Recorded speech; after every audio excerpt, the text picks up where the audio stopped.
Okay, greetings, brothers and sisters. Got some funny Trump stuff to get to in just a moment. Today is Friday, May 1st. This video is not going up until Sunday. Yeah, Sunday. There'll be no video up tomorrow. There'll be a video up tonight at 9 p.m. and then I'll skip Saturday and then Sunday. All right, so I got a couple of takers. Like I had this take about why would you want somebody else to bear the the brunt of your sins, to take responsibility for your sins, right? A spiritual person wouldn't want that, right? And all the things that Christians claim to be, and again, some of them are, I mean, for the most part, is, taking responsibility for your life, right? And taking responsibility for your actions. And I mean, in the material world, you don't make somebody else pay your bills or whatever. They have, I mean, a lot of them are very rigid about like social services, welfare, food stamps for other people.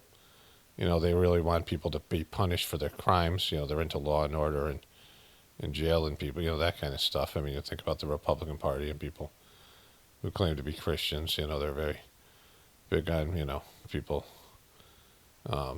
paying for their actions, right? And yet they were willing to have somebody else die for their sins and, be tortured for their sins, right? Like that's, fucked. Like it's just a messed up thing. I mean, it's just a legitimate thing you've never thought about, right? Like, why would you want that? Like, why would you think that's okay? And it's not, it's not real. Like, it's not a real thing. And so, I didn't think about it till I started to read through the comments. That's a couple of videos ago now. So that'll be 2 videos ago, and 3 if you count this one. But I just received the comments for that yesterday. So today's Friday. That video went up Thursday at 2. And then there was a couple of people. So the first one was this. The person wrote, let me find the thing here. The person wrote, here, let me make it bigger. Your salvation isn't a burden to God. Nothing is difficult for him. He is God after all. My statement or my revelation was not about whether God can bear your burden or not. Why would you want that, right? Why would you want that? Like, why would you want sign? And specifically, Jesus is a person. Like, he's not he's not God. Like, there's just, a human being can be a divine. You can master yourself and you can merge back into the source. You can negate your ego. But in that, well, first of all, that's your spiritual journey. Like, you have to go on a spiritual journey. I forgot my hot chocolate. I'm going to go get it. So every morning I have like 4 things to do in the kitchen when I wake up. And this gathering thing, I've been really sleepy and just out of it, which is a good sign, which I'll talk about, on the other Gratefulness YouTube channel today. So anyways, one of the things I do is I make a hot chocolate every morning. And that, when you're, I don't know if the word groggy, I'm just, it's hard for me to get going every day now. Like, I don't have motivation. I'm just really blissed out and whatever, internalized. But anyways, I got my hot chocolate. So I was saying, when you come down, when you incarnate as a human being, you're either perfect, like you're either evolved, which Jesus wasn't. Like, you could see from his life, he was, somebody just starting off in the spiritual world. Like, he was, I'm sure he had some spiritual past lives. In fact, he referenced some in the Nag Hammadi text, the Gnostic Gospels, the ones that were the stuff that was attributed to Mary Magdalene. But her version of Jesus' story, right? Because you have different versions. They tried to make him a divine being. That's clearly what happened. Like in the Christian tradition, like you're in denial if you don't think that. Because there's evidence. I mean, they came out and said it. Let's make him the only divine soul. Like let's do that. They said that in wherever those meetings were, the Council of Nicaea, something like that. Don't tell me, don't care, don't need to know. But they had this meeting and they said, we're going to make him the only Lord and Savior because they're competing with other religions and they needed to make their guy better than the other guys. Like, that's just, like just religion 101. But one thing you won't hear in the Christian tradition, because the stuff in there is like, first of all, the Old Testament is just devil worship. God is petty and jealous and all the things God isn't. And a jealous God. What's God have to be jealous of, right? And so it's a very low level, not, demon worship. It's not God at all. God doesn't have a body or a mind. I mean, these are things you don't hear from these religions because they're very limited and they're very, they're, a lot of it's them trying to win over primitive people and they're meeting them at a lower level and making God something that they can understand at their level. Like, that's just, all these religions are very, remedial because they are dealing with remedial people and whatever it is, right? But the Old Testament is just worthless. I mean, there's no value in it at all. It gives you a foundation of being scared of God, being fearful of God, and all these other things. And like that's just something you won't hear because you're limited to your, the bullshit that you've been given, right? The indoctrination you've been given to a bullshit religion that wants a hold on you. And the other thing you won't hear is that there is two kinds of saints or higher developed souls. One that comes down to evolve for themselves, like they have their own spiritual evolution to obtain here on planet Earth. And then there are ones that are called avatars. This is, the Hindu tradition, the Sanatana Dharma, has so much more information in it. Not just the religious stuff, but the spiritual stuff that's there. They have both. They have a religious thread for the remedial people, and they have a spiritual thread for the people who have a little bit more talent and can think abstractly in these things. And the spiritual stuff is well worth understanding, and it's not something that's excluded from you just because you want to say that you love Jesus or whatever, because Jesus was he was influenced by these teachings, because all religions are, because that's where the soul was discovered, the Atman, years ago, right, in India. And so you can't exclude India from the collective. It's the heart of the center of the spiritual pursuit, the spiritual pursuit over thousands of years, hundreds of thousands of years. India's the Mecca, right? It's the real place. It's the real holy place right there. And not because I have my issues with India and the people there. I mean, in terms of some of the cultural things.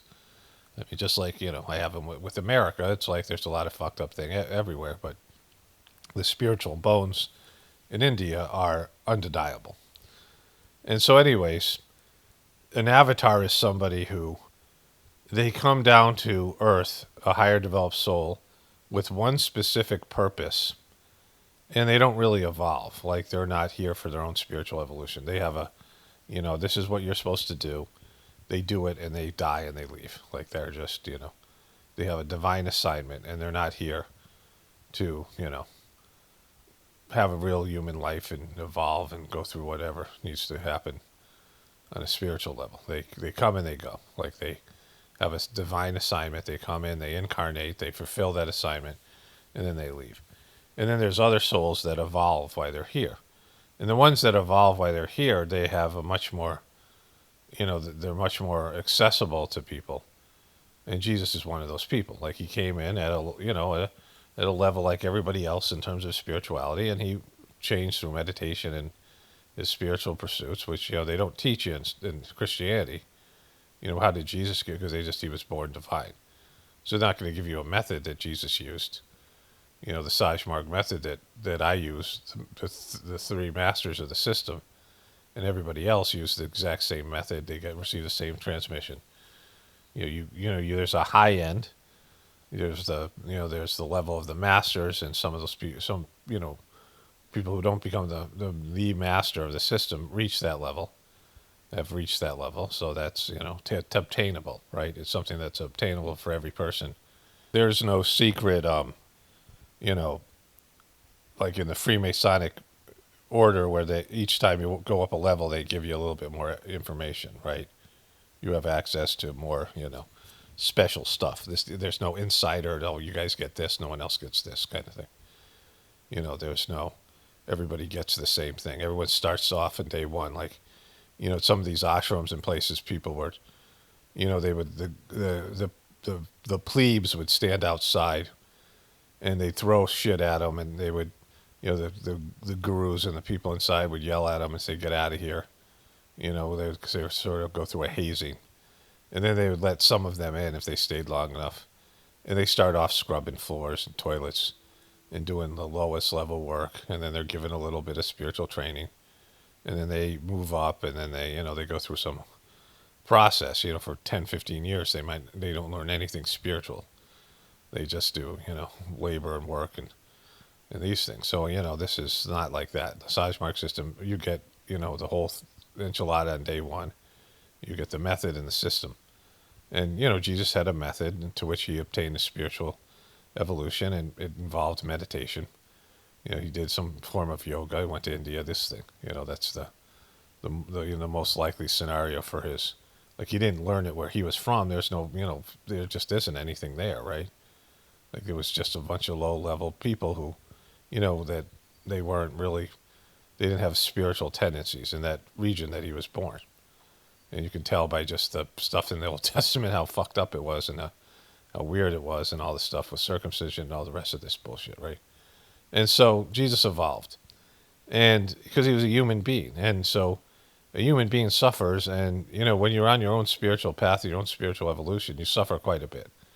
Saints suffer quite a bit, especially in a region like that where there isn't really anybody there, and you suffer. I mean, because of the prejudice and the power system there, they don't want you to become spiritual. So spiritual people suffer, and Jesus was also, he was not like 100% spiritual. He was also a social reformer. He was a lot like Gandhi, like somebody who. I was talking about this guy Tuktaji. There's people who are more about changing things, and he was a little bit political. He was a little bit, and so he wasn't like, he didn't have a pure spiritual life, and he evolved. So he was just a normal everyday person who went on a spiritual journey, and he rose up a level or two. He went up he took a step that most people don't take. He was on a higher rung of the ladder, but he was just at the beginning stages. And if you start reading other spiritual teachings and you see the sophistication and the information that's available, and you go on your own spiritual journey, you can see it. It's very easy to see.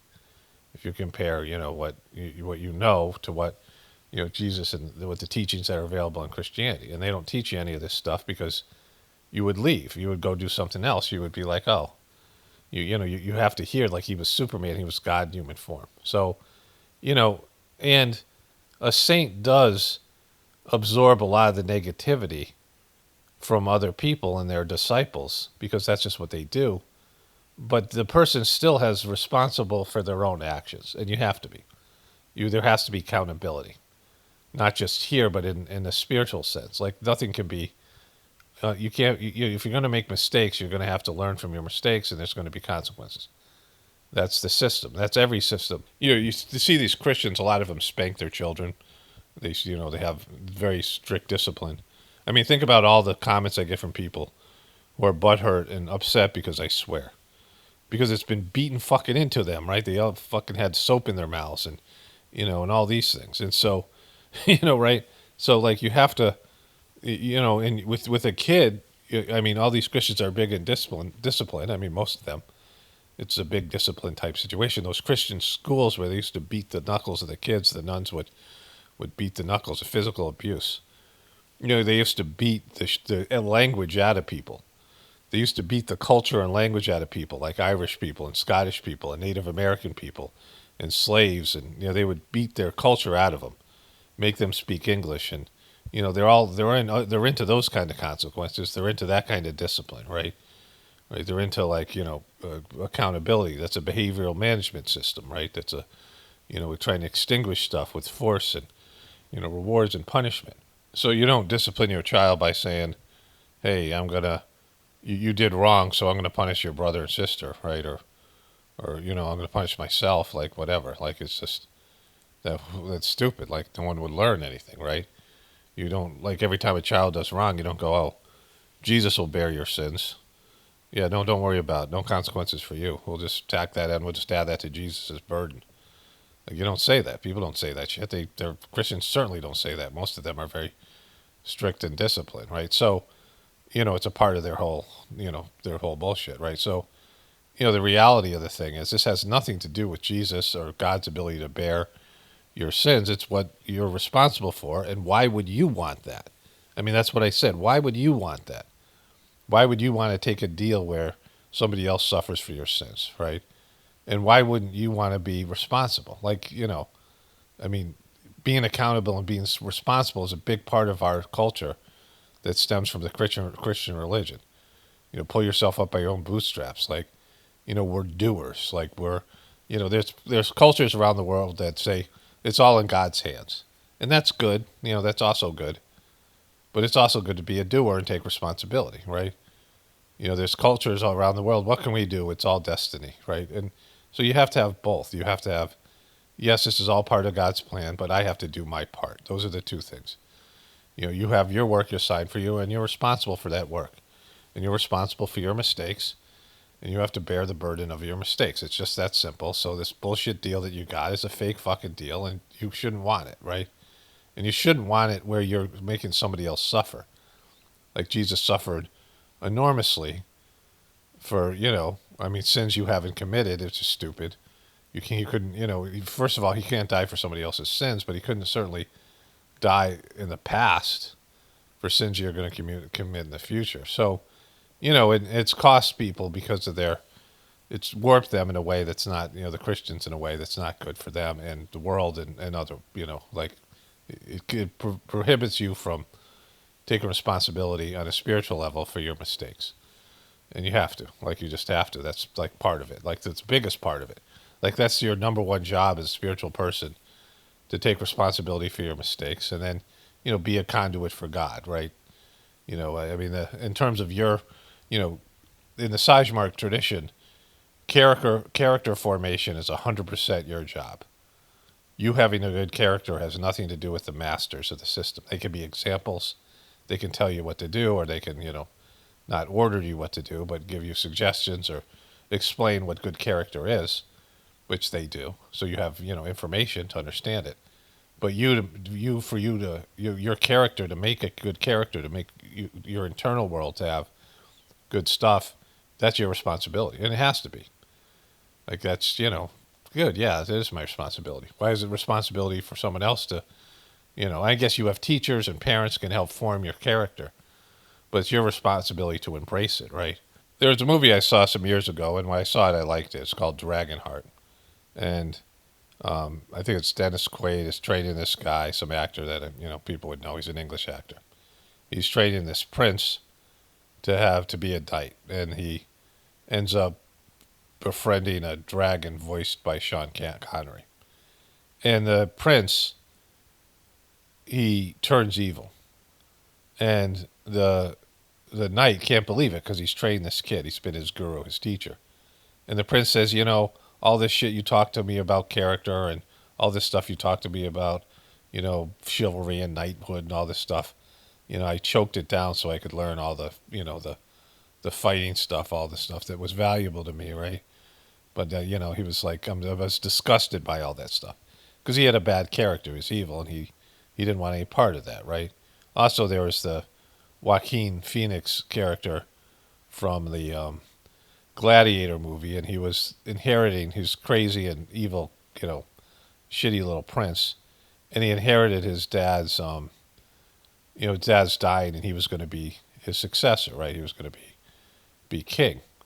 And his dad's on his deathbed, and he's killed him. He's killed his dad, and he's like, you once said to me, a king needs four things.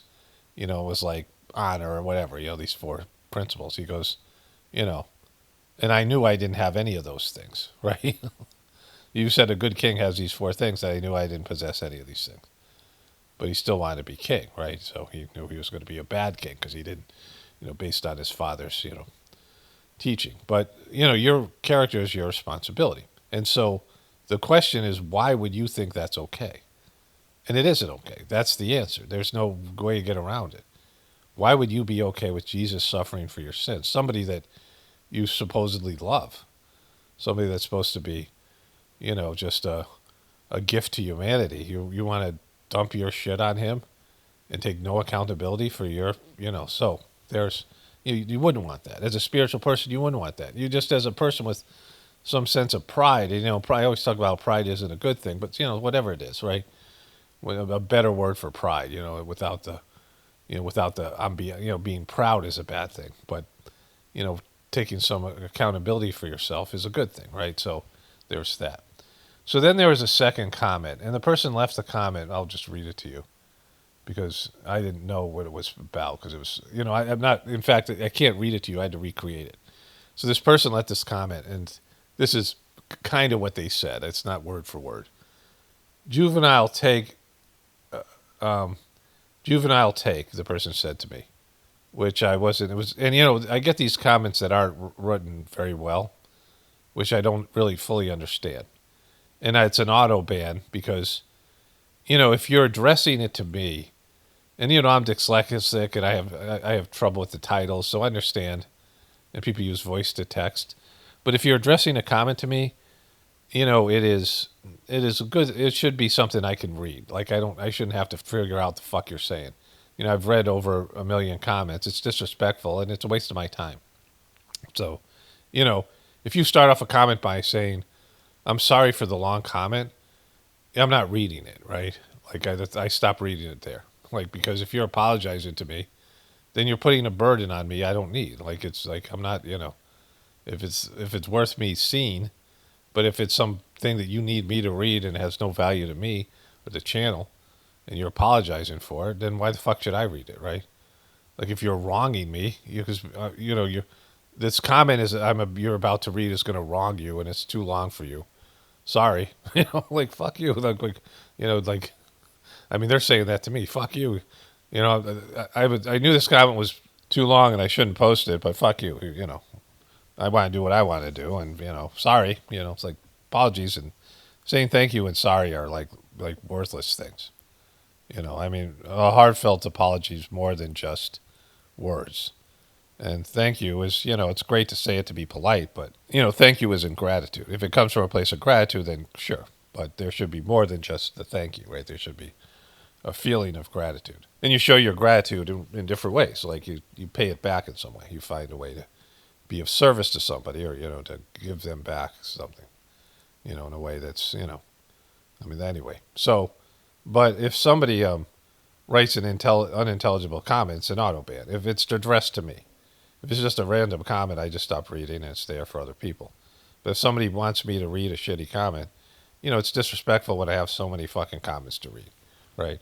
You want to say something, you want to. It should be something that there shouldn't be lots of. Once in a while it could be like a typo, but if the thing's nonsensical, which, it's amazing how many comments are like unreadable. So this person wrote. This is again not what they wrote, but what I could. I didn't understand it at first, and the whole comment, but this is kind of what they said. Juvenile take. They use those words, juvenile take. Like I had a juvenile take, and there's a timestamp, so I didn't. Juvenile take. I usually share your videos with my teenage neighbors. That's weird. And kind of even the bad ones like this one, they were probably pick it apart. So that's kind of what the person said. Like they were kind of saying that, I share like some of, maybe there might have been something there like most of your stuff's good or something, like something like that. But I didn't know what the fuck they were talking about, and I banned them. But I clicked on the link to see what my take is. And I usually don't do that, but I was interested. And it was this take. And I'm like, this is not a juvenile take at all. What are you talking about? Like, I mean, shouldn't you question as a Christian, why should I allow someone else to bear the burden of my sins? Why should I do that? This is what deal they're saying they're giving me. But people will promise you a good deal, too good of a deal. And it's some promise of heaven they can't fucking deliver, right? You got to deserve to free yourself from your earthly bondage. You're bound to planet Earth until you reach a certain level. And that level is like you have to graduate from Earth. And you can see it all around you. Your life is like going to school. You're learning all the time. And you're learning in different ways, in different capacities, and certainly there's a lot of spiritual learning and learning to be a better person. And everything is a school. Everything do you think you should just get a doctorate for like what for nothing? Like you don't even go to kindergarten, and you should just be given a diploma from high school and a diploma from college and a master's degree and a doctorate. Do you think you should just get all that without doing any of the work? Like that's just in school. It's not even that great of an example, but it's certainly applies here. Do you think you should just get all that for doing nothing? Right? Of course not. That's I mean, would you feel good about getting something? When they give these people these honorary degrees, you think people put those honorary degrees up when they go to some college and they give them some degree just an honorary? It's honorary. It's a bullshit. Like you put that up in your wall. Yeah, I got an honorary degree. I went and spoke at Harvard, and they gave me a fucking diploma. They gave me a certificate. Like it doesn't mean anything, right?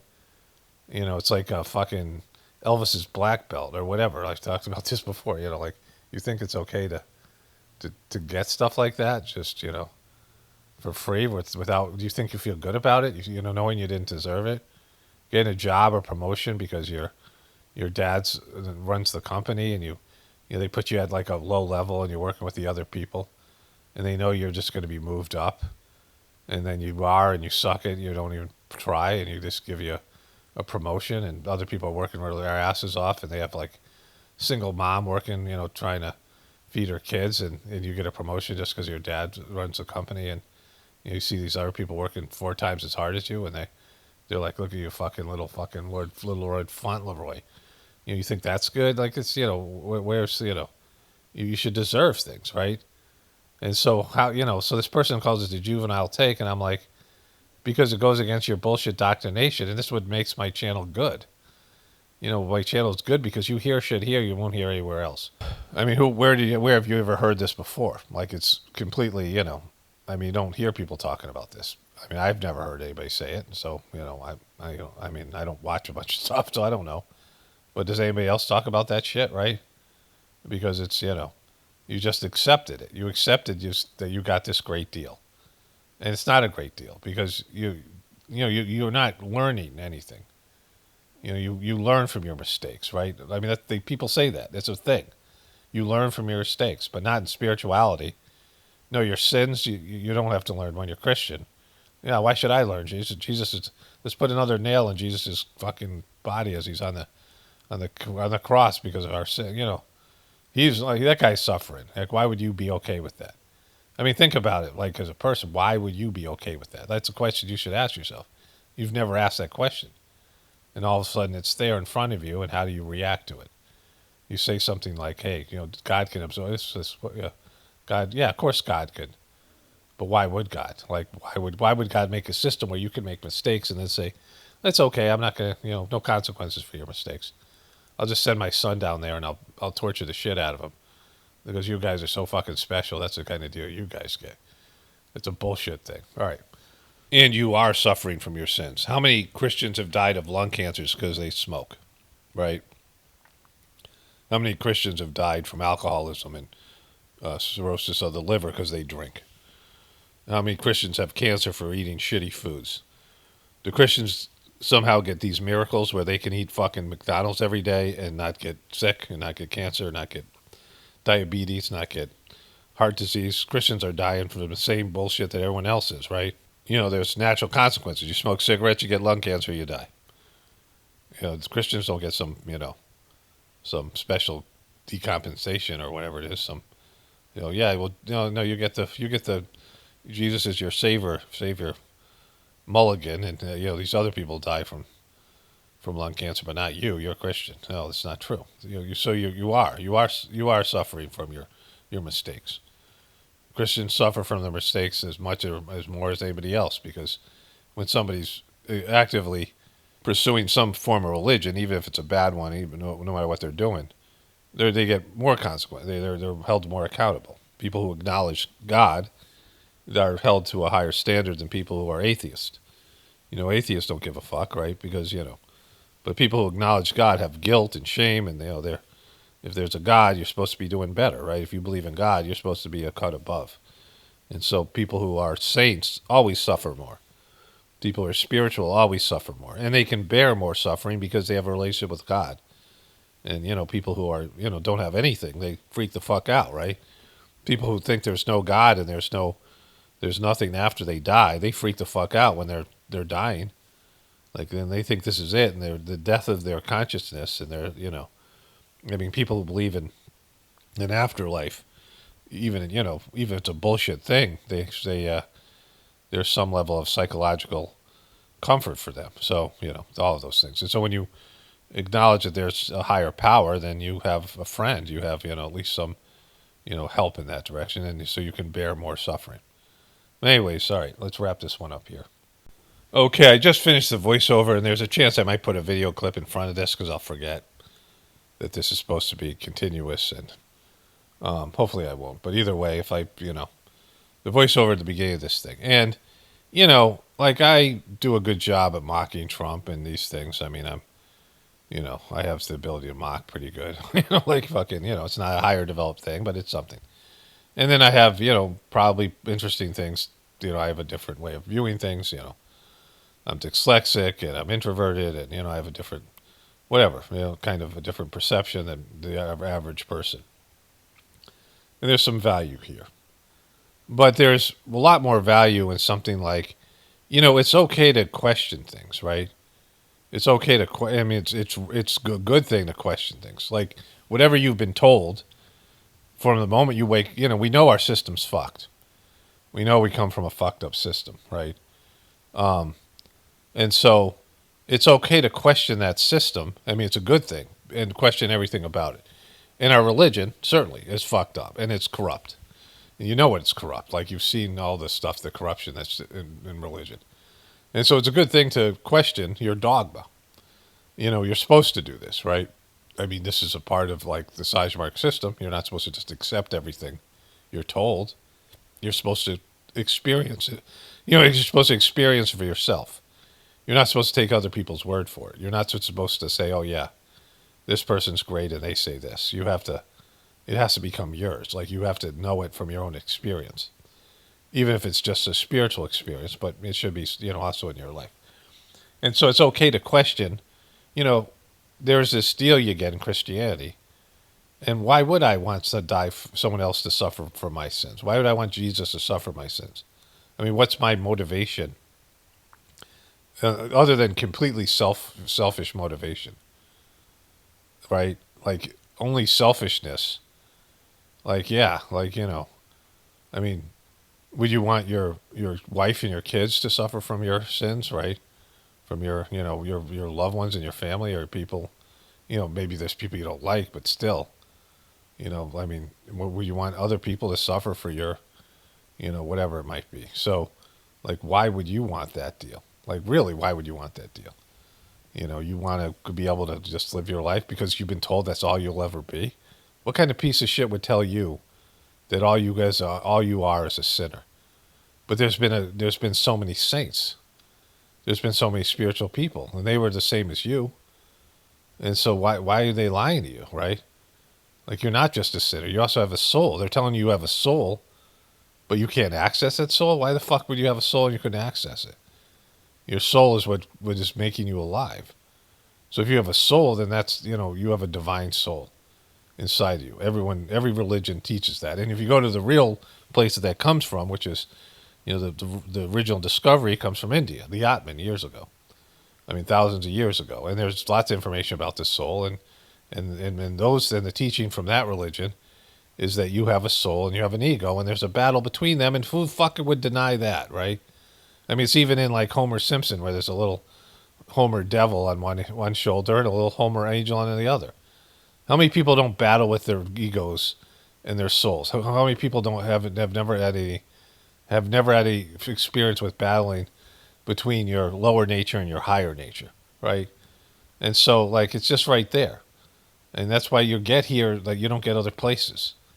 And it's like, it's a gift for you, right? So it's, for people to question, they're bullshit. And you've been indoctrinated by bullshit. And so questioning all of it, especially the spiritual stuff and the stuff that really affects your worldview. And, like, if you're going through life thinking, that you're a worthless piece of shit and you're not held accountable for your sins. And that's just a fucking lie. And so you're suffering because of that, spiritually, and your next life and now, because they bullshitted you, right? And speaking of bullshitters, there's all these missing scientists who had access to classified material. A bunch of them have turned up they're either missing or they have turned up dead. Have you been briefed yet about? okay, so look at his body language here. There's all these missing scientists who had access to classified material. A bunch of them have turned up either. Look at the expressions and all these things, right? See, Trump is a conspiracy theorist killer. He's a conspiracy killer. But now, like, he pushed a lot of conspiracies that benefited him that were against Joe Biden and the Democrats, just like Charlie Kirk did, just like the TPUSK is like this. I showed you this the other day. They always push the official story, right? Erica Kirk had left the thing. She was the only one who cried. I covered this in my last video. She was the only one who cried. And then she comes out and says, this guy was the alleged shooter of Trump as a teacher. And they make shit up like Trump was really a threat. He was the killer wasn't even on the same floor as Trump. Now, never mind, like they were. I mean, they weren't even close. There was no, and I mean, again, it wasn't the kid. It was just a bullshit story. But Trump's job now is to push back against conspiracies, against JFK files that he released that were, they didn't release the real shit, the UFO stuff. And the stuff to do with his, all the things he did. And Epstein, he's been, telling you're wrong. Stop thinking about Epstein. Stop. Just think about how great the stock market is, right? And you can see from his expression, he's not a truther. He never was. He was a truther that agreed with things that were good for him and perpetuating things and, going on Alex Jones's show and right before the first election and, these things. And people thought he was a truther. They thought he was a QB, and he's none of those things. He thought, he's a piece of shit. He loves the elite. Trump worships the elite. Like, he wants to be the top of the elite. Like, those are the people he cares about. He cares about people at the top levels of whatever it is. They're either missing or they have turned up dead. Have you been briefed yet about whether or not these cases are connected? Yeah, I have. And can you tell us if they are connected? Well, so far, I mean, they're individual. We have a lot of scientists, so when you see, you put together 10, it's a lot, but it's, a very small number compared to we have a lot of scientists. I was asking that question, thousands, hundreds of thousands of scientists. So, some of them that we looked at are very sad cases in some cases. Some were sick. Some. He means sick probably because, like, that one guy was supposedly committed suicide that no one believes did, right? So my wife's been telling me about this, and, I just don't.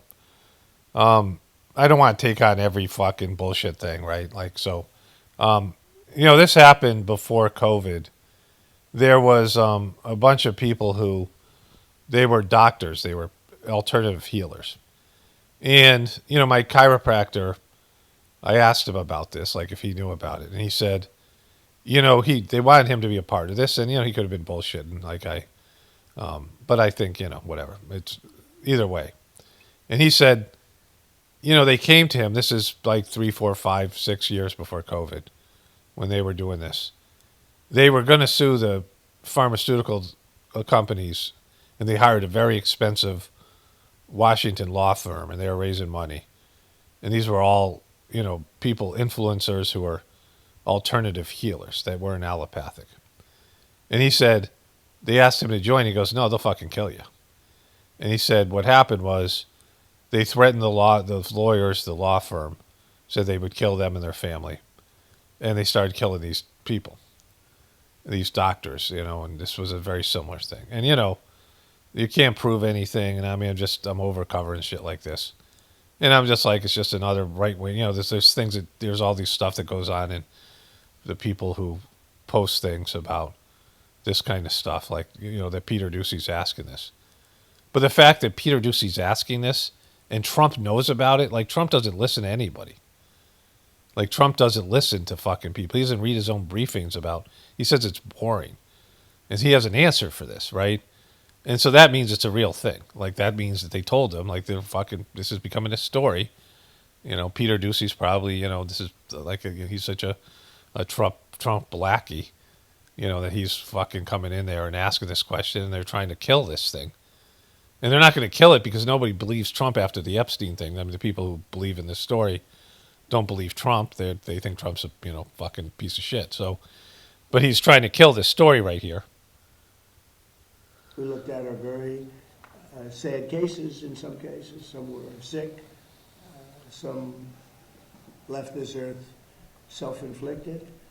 Some had other things. So far, there's not a major, sometimes there's a little bit of a connection anyway, and you say, oh, this is a terrible thing. But so far, we're finding that there's not much of a connection. We'll let you know. We're going to be doing a full report on it. It's very serious stuff. Okay, so why are you going to do that? Like, they never do that shit. They just say, oh, suicides and, people being sick and dying, and all of a sudden 10 prominent scientists are dying.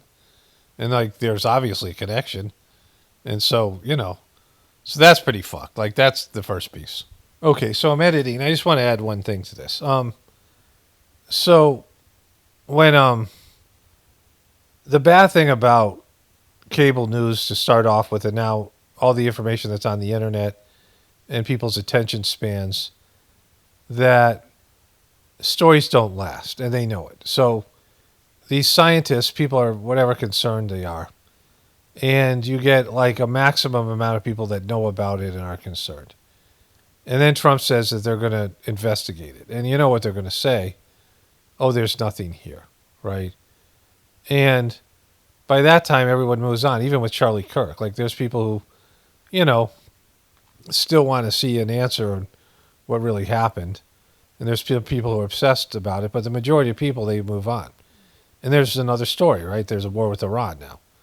And then there's something else. And then now there's the fake shooting with Trump. And then there'll be something else next week. And, so there's always something new. And people just don't stick with it. I was talking about Jimmy Kimmel's. I end up referencing him when I talk about somebody did Drewski, AI Drewski over Erica Kirk's voice. And, when Jimmy Kimmel's, it came out about how misogynistic he was on the Man Show. Like, there was a thing where he's pretending to have sex with some woman that is looking through a viewfinder, another video of him having young girls search through his pockets, for looking for something, like some weird shit like that, right? Perverted shit. And then he was in blackface doing Karl Malone and then Oprah Winfrey. And everyone else got canceled. Jimmy Kimmel's went on vacation for 3 months and came back, and everybody forgot about it. And that there was a blueprint of what you do, right? You just disappear for a while, and then the story moves on. And, Jimmy Kimmel might be held accountable because Trump is, runs the FCC. Eventually, they might just say, all right, let's just get rid of this guy. Maybe they will, maybe they won't. But they're not. I know one thing: they're never going to tell you the truth about Jeffrey Epstein. Like I saw in the news today, they were talking about Jeffrey Epstein, his suicide note, and releasing it to the public.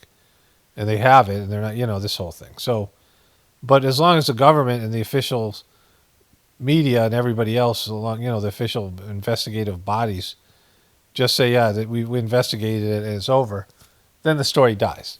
That's all it takes to kill a story. I mean, there'll be some people talking about the internet, but it's never going to be legitimized. And so that's why there's, like I said before, there's no leverage. There's no way to, you can't make the truth come out. You can't stop Trump from being a puppet of Israel. There's nothing out there that will do that, right? There's no instrument for justice to be executed. All right, let's move on here. So my wife sent the thing last night that you just saw about the scientists. Look at Trump's eyes. Like when somebody is a spiritual person, even as they get older, your body starts falling apart. You're physically falling apart. Your organs aren't working the same. You're in the death process, and you're old, and things starting to show up, and wrinkles, and like you're getting old, and like you're kind of old and decrepit. you can be beautiful, like in a spiritual level. Like, no one would think of you as physically beautiful, not sexually attractive beautiful, but, you know, beautiful on a spiritual level. And a lot of it's your eyes, right? Your eyes, like, are the windows to your soul. And you can look at somebody's eyes. I mean, my dog Lucy, I showed that picture. She had amazing eyes, like dog. Like there's something there, kindness in her. You can see it. You can see it. Like sometimes you will be like, you think someone's an asshole, and you look at their eyes, and you're like, wow, there's softness there, right? There's evolution. You can see evolution in people's eyes, and then also just in their demeanor, and they're like, But if they look like Trump looks here, it's a person that's lived a bad life. Selfishness, and you see anger, and you see rage and hatred, and just negativity. Look at him. Look at this guy. Like he looks like a drug addict, right? Like he's cut off from reality. Like this is cut off from God, and you can see it. They just start like a person who's lived a shitty life. Like it's very easy to tell. Like when someone's old, what kind of life they've lived, right? You can just look at them and just go beyond the superficial stuff and just look, with like a sort of depth, and you see the guy's fucked. This is a guy who's a fucked up person, right? So if you're asking for more time to sort out I'm negotiations not with asking you Iran. for more time, I'm not asking for them, no, But it's if not you more need time, more time- I'm not asking anybody for more time. If you need more time, does that? Okay, so you should be asking Congress and the American people because there's checks and balances. So this is where Trump's saying I can do whatever I want, and I am and like his thing is that how great he is, and he always does the right thing, right? And that he's doing what's best for America, and that's totally not true. Like he's clearly not doing that. I mean, Americans should anticipate spending more on gasoline for the foreseeable For a future. little while. And you know what they get Well, for how that? You know what they get for that? Iran without a nuclear weapon that's going to try and blow up one of our cities or blow up the entire. Like so, one, they wouldn't be blowing up American cities. Like this is not anything, and if they did, it would be justifiable because of all the shit that America's done to them. But aside from that, that's not true. They went to war because Israel wanted it. Like everybody fucking knows that.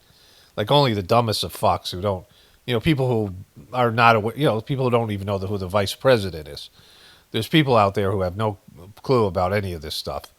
They don't watch the news, and I'm not ragging on those people because they're probably better off. Like if I didn't do this job, I would be oblivious to all this stuff, right? Like I just need to know what I need to do to prepare, and I know this it's fucking coming down one way or another, And I mean, I'll tune in when the shit starts, like when you're watching a disaster movie. There's the bullshit stuff that leads up to the disaster. And then there's the disaster, right? You can fast forward to the disaster. The bullshit stuff is always the same. Some arrogance, some stupidity, whatever. But, he knows that's a lie. Like, he knows it's a lie. I mean, maybe like he regurgitates his own bullshit enough that he starts to believe it. But this has nothing to do with that. Because even if Trump could stop them from getting the nuclear weapon now, you're going to have a Democratic administration coming in, and they're not going to go back to war with Iran. And, whatever Israel does or doesn't do.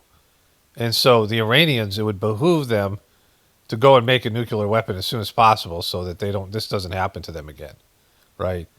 Like they have this one, cowboy in Trump who's completely owned by Israel who's willing to do this. But America isn't going to go back in on Iran after we leave. We're not going to go back to Iraq or Afghanistan. American people never tolerate that shit, right?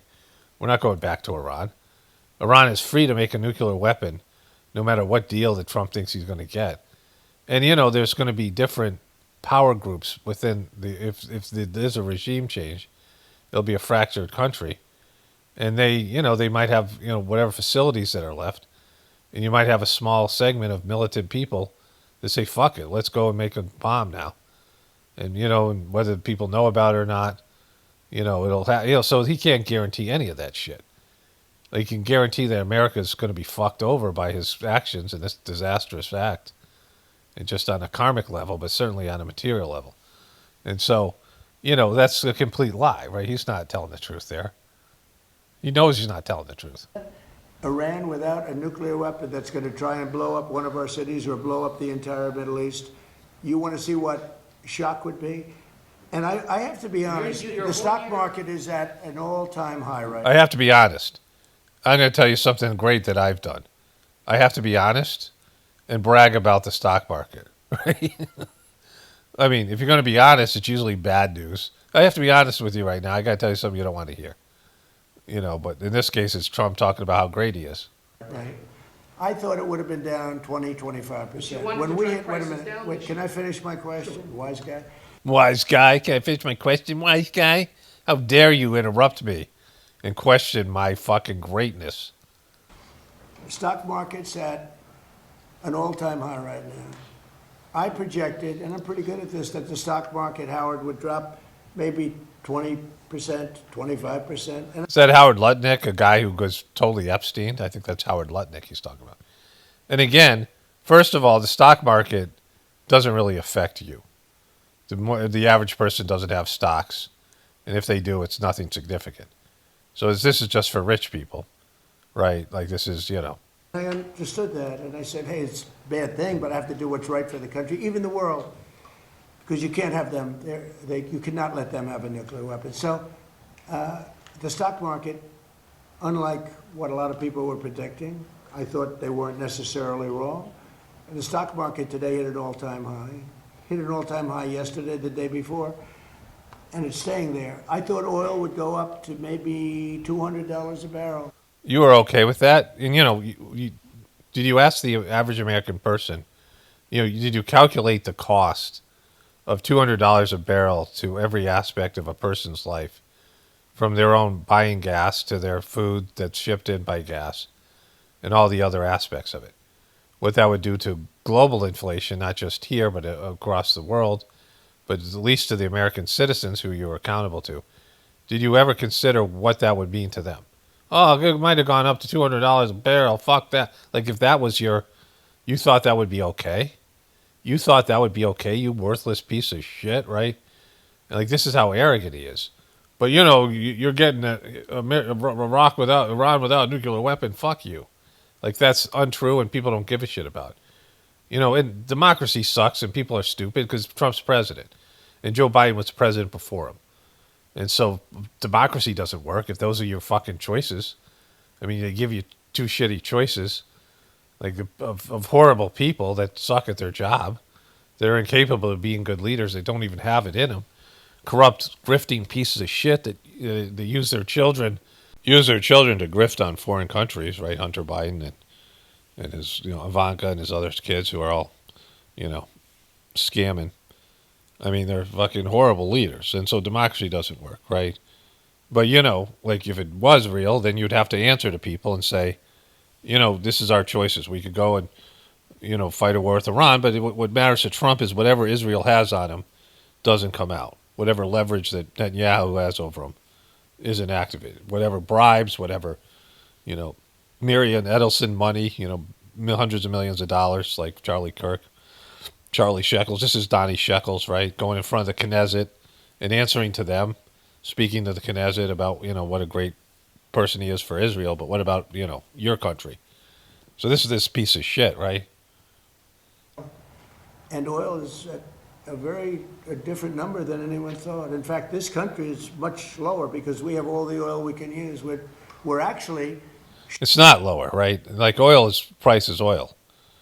You think that the American companies are going to give American people a break, right? They're going to sell it for whatever the barrels are sold globally. So gas is going to be the same effect on America, right? The prices. Ships are coming from all over the world to Texas, Louisiana, and Alaska.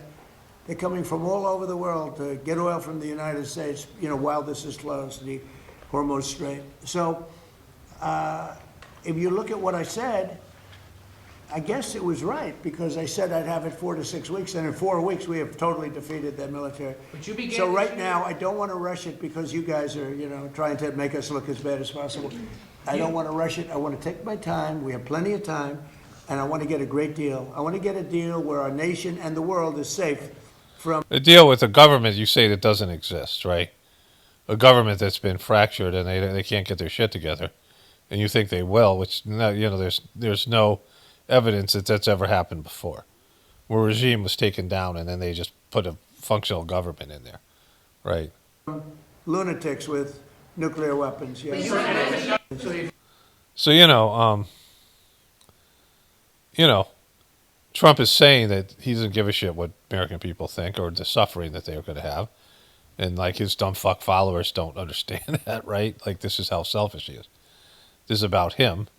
He's doing this for him for whatever reason, because he's owned by Israel. Like this has nothing to do with any of the things. It doesn't benefit America at all. This is what the neocons want, and it's not going to have a benefit to America or the world or the people. Rich people can benefit from anything.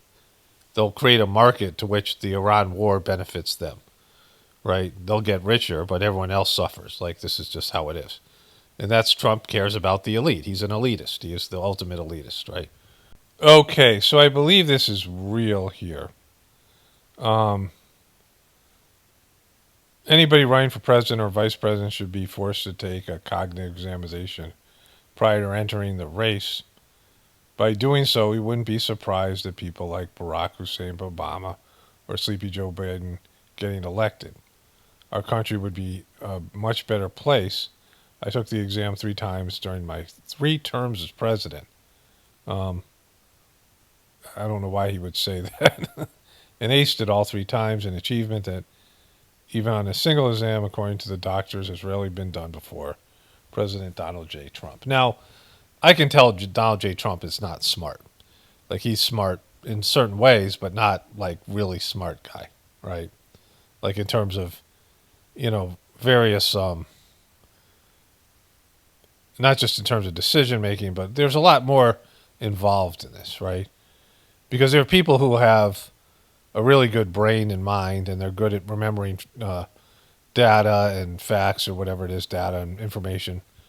And they make really poor decisions. Like they lack, wisdom. They lack, there's all these levels of, what I'm talking about here more is your levels of your consciousness. And he's a very low level person. The fact that he did WWE, right, as an older person. I mean, in the pettiness and, he's putting this tweet out because somebody asked about his cognitive functioning to Pete Hegseth which I'm sure he saw that. And so this is where I assume this has happened after that.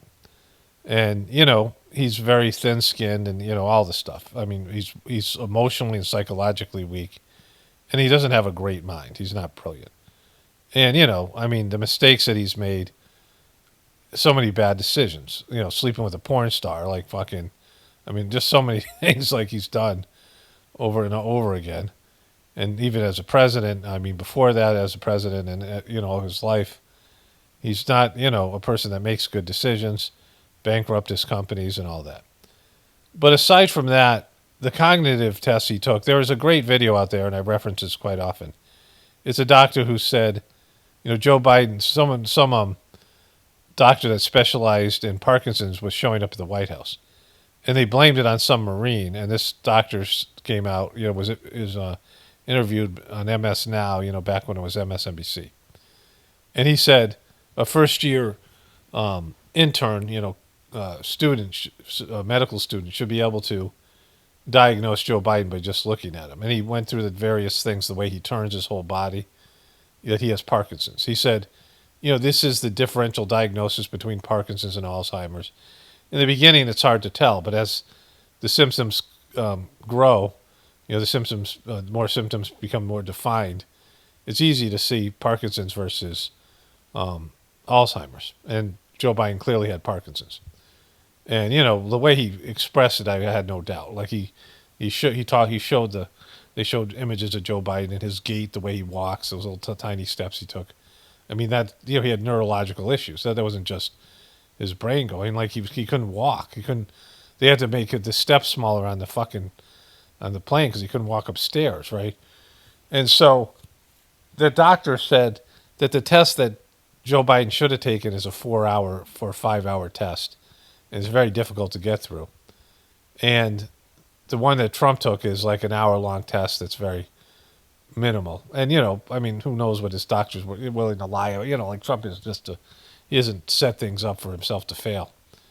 And Trump would not pass that other cognitive test because you can see there's issues. Like Trump has never been a great, brilliant person. And you see that there's slippage. You can totally see slippage. He's not Joe Biden yet, but he's slipping.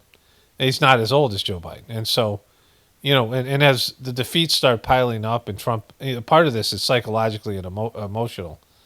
And, the presidency takes its toll, but the defeat, when the war goes south on him, which he already knows it's gone south, he's continuing to bullshit because he'll bullshit to his dying breath, and he won't take accountability. But he knows that this is the fucked up, war and the rest of it. And so, this is just like with the previous video. The fact that he's talking about this, it means that he knows, or they know, that slippage is there. That he's not sharp, and he was never great. He was never a great mind. He was never a great president. He's never been a great person. Other than he's a great grifter. He's a wonderful grifter.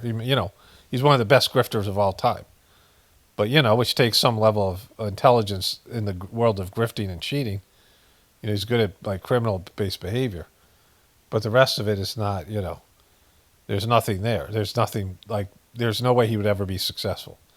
And certainly not at this age. Okay, so I saw this video and I didn't click on it, but it's kind of great and kind of disturbing. Every morning I wake up to a new headline lying about me. I have comedians dressing up in whiteface. All right. I didn't address this because there's so many fucked up things she said. But first of all, her saying whiteface, this guy doing this again, and I don't like the whole blackface thing, whatever. He isn't making fun of the whole white race. He's making fun of Erica Kirk, right? So this isn't dressing up in whiteface. If you dress up in blackface as a celebrity, and I'm not excusing that, and you do an imitation of a celebrity like on Saturday Night Live, like women are playing men, and there's all these ways that. But if you're doing a caricature of a certain person, and I'm not excusing Jimmy Kimmel who did Oprah and Karl Malone, but if you do that, it's not the same as dressing up as a minstrel, as a black person, and then doing a black person in the whole, the whole blackface thing. I mean, dressing up as an Asian. It's a difference if you dress up as a specific person and you're doing the character, right? So, she's trying to make it sound like this is equivalent to dressing up like, in blackface. And if it was that someone was dressing up in whiteface, then it wouldn't be just her. It would be all white people. Like she wouldn't be specifically had some victim consciousness because she's claiming victim consciousness, right? But the more problematic thing, look at Drewski's face. I mean, it's kind of the way his face is big. He's got a big head and a big face. It's weirdly, like a caricature of Erica Kirk. Like it kind of hits home, which sucks for her because he's mocking her, and she's mockable, and she shouldn't feel like a victim because of that because it hits like home, But she's obviously really upset about it, right? Why own that, right? Why own that, and say, yeah, that's me. He's doing a good job of imitating me. Because it's got to be fairly accurate for it to upset you. Whenever I say something and somebody gets upset, I know it's true. Like, it wouldn't be, if it wasn't true, then you wouldn't get upset, right? So my wife had gone out this morning, and then she came back, we meditated, and I just did a 50-minute voiceover and ate lunch. So let's get back to it here. I have people saying I'm not fit to be CEO, and I have Candace Owens claiming I murdered my husband. And the list goes on and on and on. I don't know how many people sympathize with her. Like she's been playing the grieving widow card without really grieving. since day one of Charlie's death, and in a very performative way. And I mean, there were some comments. I looked. They put this video up. The act, not this one, but the actual video, the whole message up on YouTube. And there were a lot of negative comments, but there were a lot of positive ones too.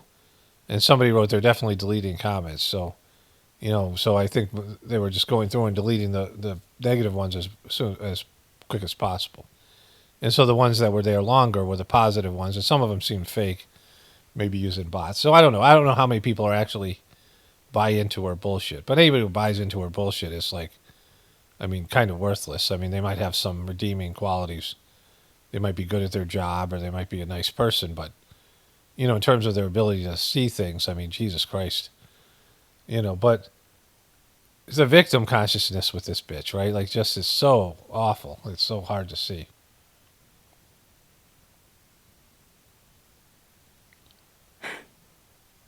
Every morning. That last part was great.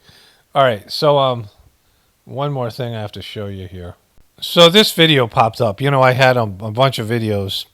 At first, I just edited out the part of doing these videos, and then 4 of my videos I got 4 different messages saying a copyright claim was being released, and that's what happens. People copyright something that they don't own, and then they, it could be like a segment on PBS, right? That's public broadcasting, or something from the news, like a press conference, and then when people use it, they try to get money from it, right? And then they get caught, and their channel gets deleted or whatever, and they just do it again. A lot of times it's foreign people. But anyways, watch this here. Our inbox is flooded with Americans saying they don't watch the news. They listen to our songs instead. All right, so this girl's dancing to this, an American girl with her pink hair. But they start here with they got a pig Trump, right? Nuclear threat to every camera in sight, but I lead. BJ Queen. They called him BJ Queen. They call fucking Trump BJ Queen. You know what BJ is, right? Because of him and Clinton. So what I want to say about this. They've been watching the file. Israel's undeclared war. There's a guy there. There's a devil with the, Israeli flag. What I realized, I didn't see this video. I just saw it come up. They've been cranking out like a video a day, a couple of videos a day. Maybe other people are making copycat videos. I don't know. But they had a fucking plan, right? Like, they had a team in place. And as much as Trump says he's devastated their military, they're putting out this propaganda, and it's pretty effective. Like, it's funny. It hits home. It's, there's truth in there. They understand the American culture. Now, years ago, there was a truther video that was put out, and it was really good. It was put out by North Korea, and they just nailed a lot of the, conspiracy theory truther stuff, narratives. And, I'm sure not all of it would play well today, or would be, not all of it would age well, but some of it would. And I was like, how does North Korea know us so good? Like, in America, we don't know shit about these countries. And Trump doesn't care about it. He doesn't know anything about the Iranian culture. He doesn't know about anything about the Iranian people. And he says that he's trying to get them to revolt, by bombs and missiles. By bombing people, that's not a good way to get the civilization, the people to revolt against their government. But, this is very effective. And they have, if they have this, they also have hacking capabilities. And, hacking capabilities, I mean, they could have America's sleeper cells are just here to hack into various things. And, they have money, a lot of money, and they have a big country, and they have a lot of smart people. And, I mean, if they start hacking American infrastructure, like we saw that already, or somebody else starts doing it, like on their behalf, China, whatever. And so, Trump's just like a walking moron that's oblivious to all this stuff. Undeclared war hits like the mile by mile. You weaponize the fear of Iran to fund the machine. So, I mean, they have all this stuff. They have Jared Kushner. He's in a sea of poop here. The Saudi regime, Kushner. Your lobby chain is tight as choking out the globe while your son is trading stocks inside his velvet robe, Baron. They're going after Barron Trump. These guys are in a pile of shit here. Trump is the pig. The devil's here. Here's Epstein. These motherfuckers. So, I mean, these videos might get old after a while. I mean, I'm not into them as much as, it's like the thing's dragged on. There's Trump with a bunch of, there it is. Look, he's eating pizza here. Like, they got the Pizzagate. They got the Israel stuff here.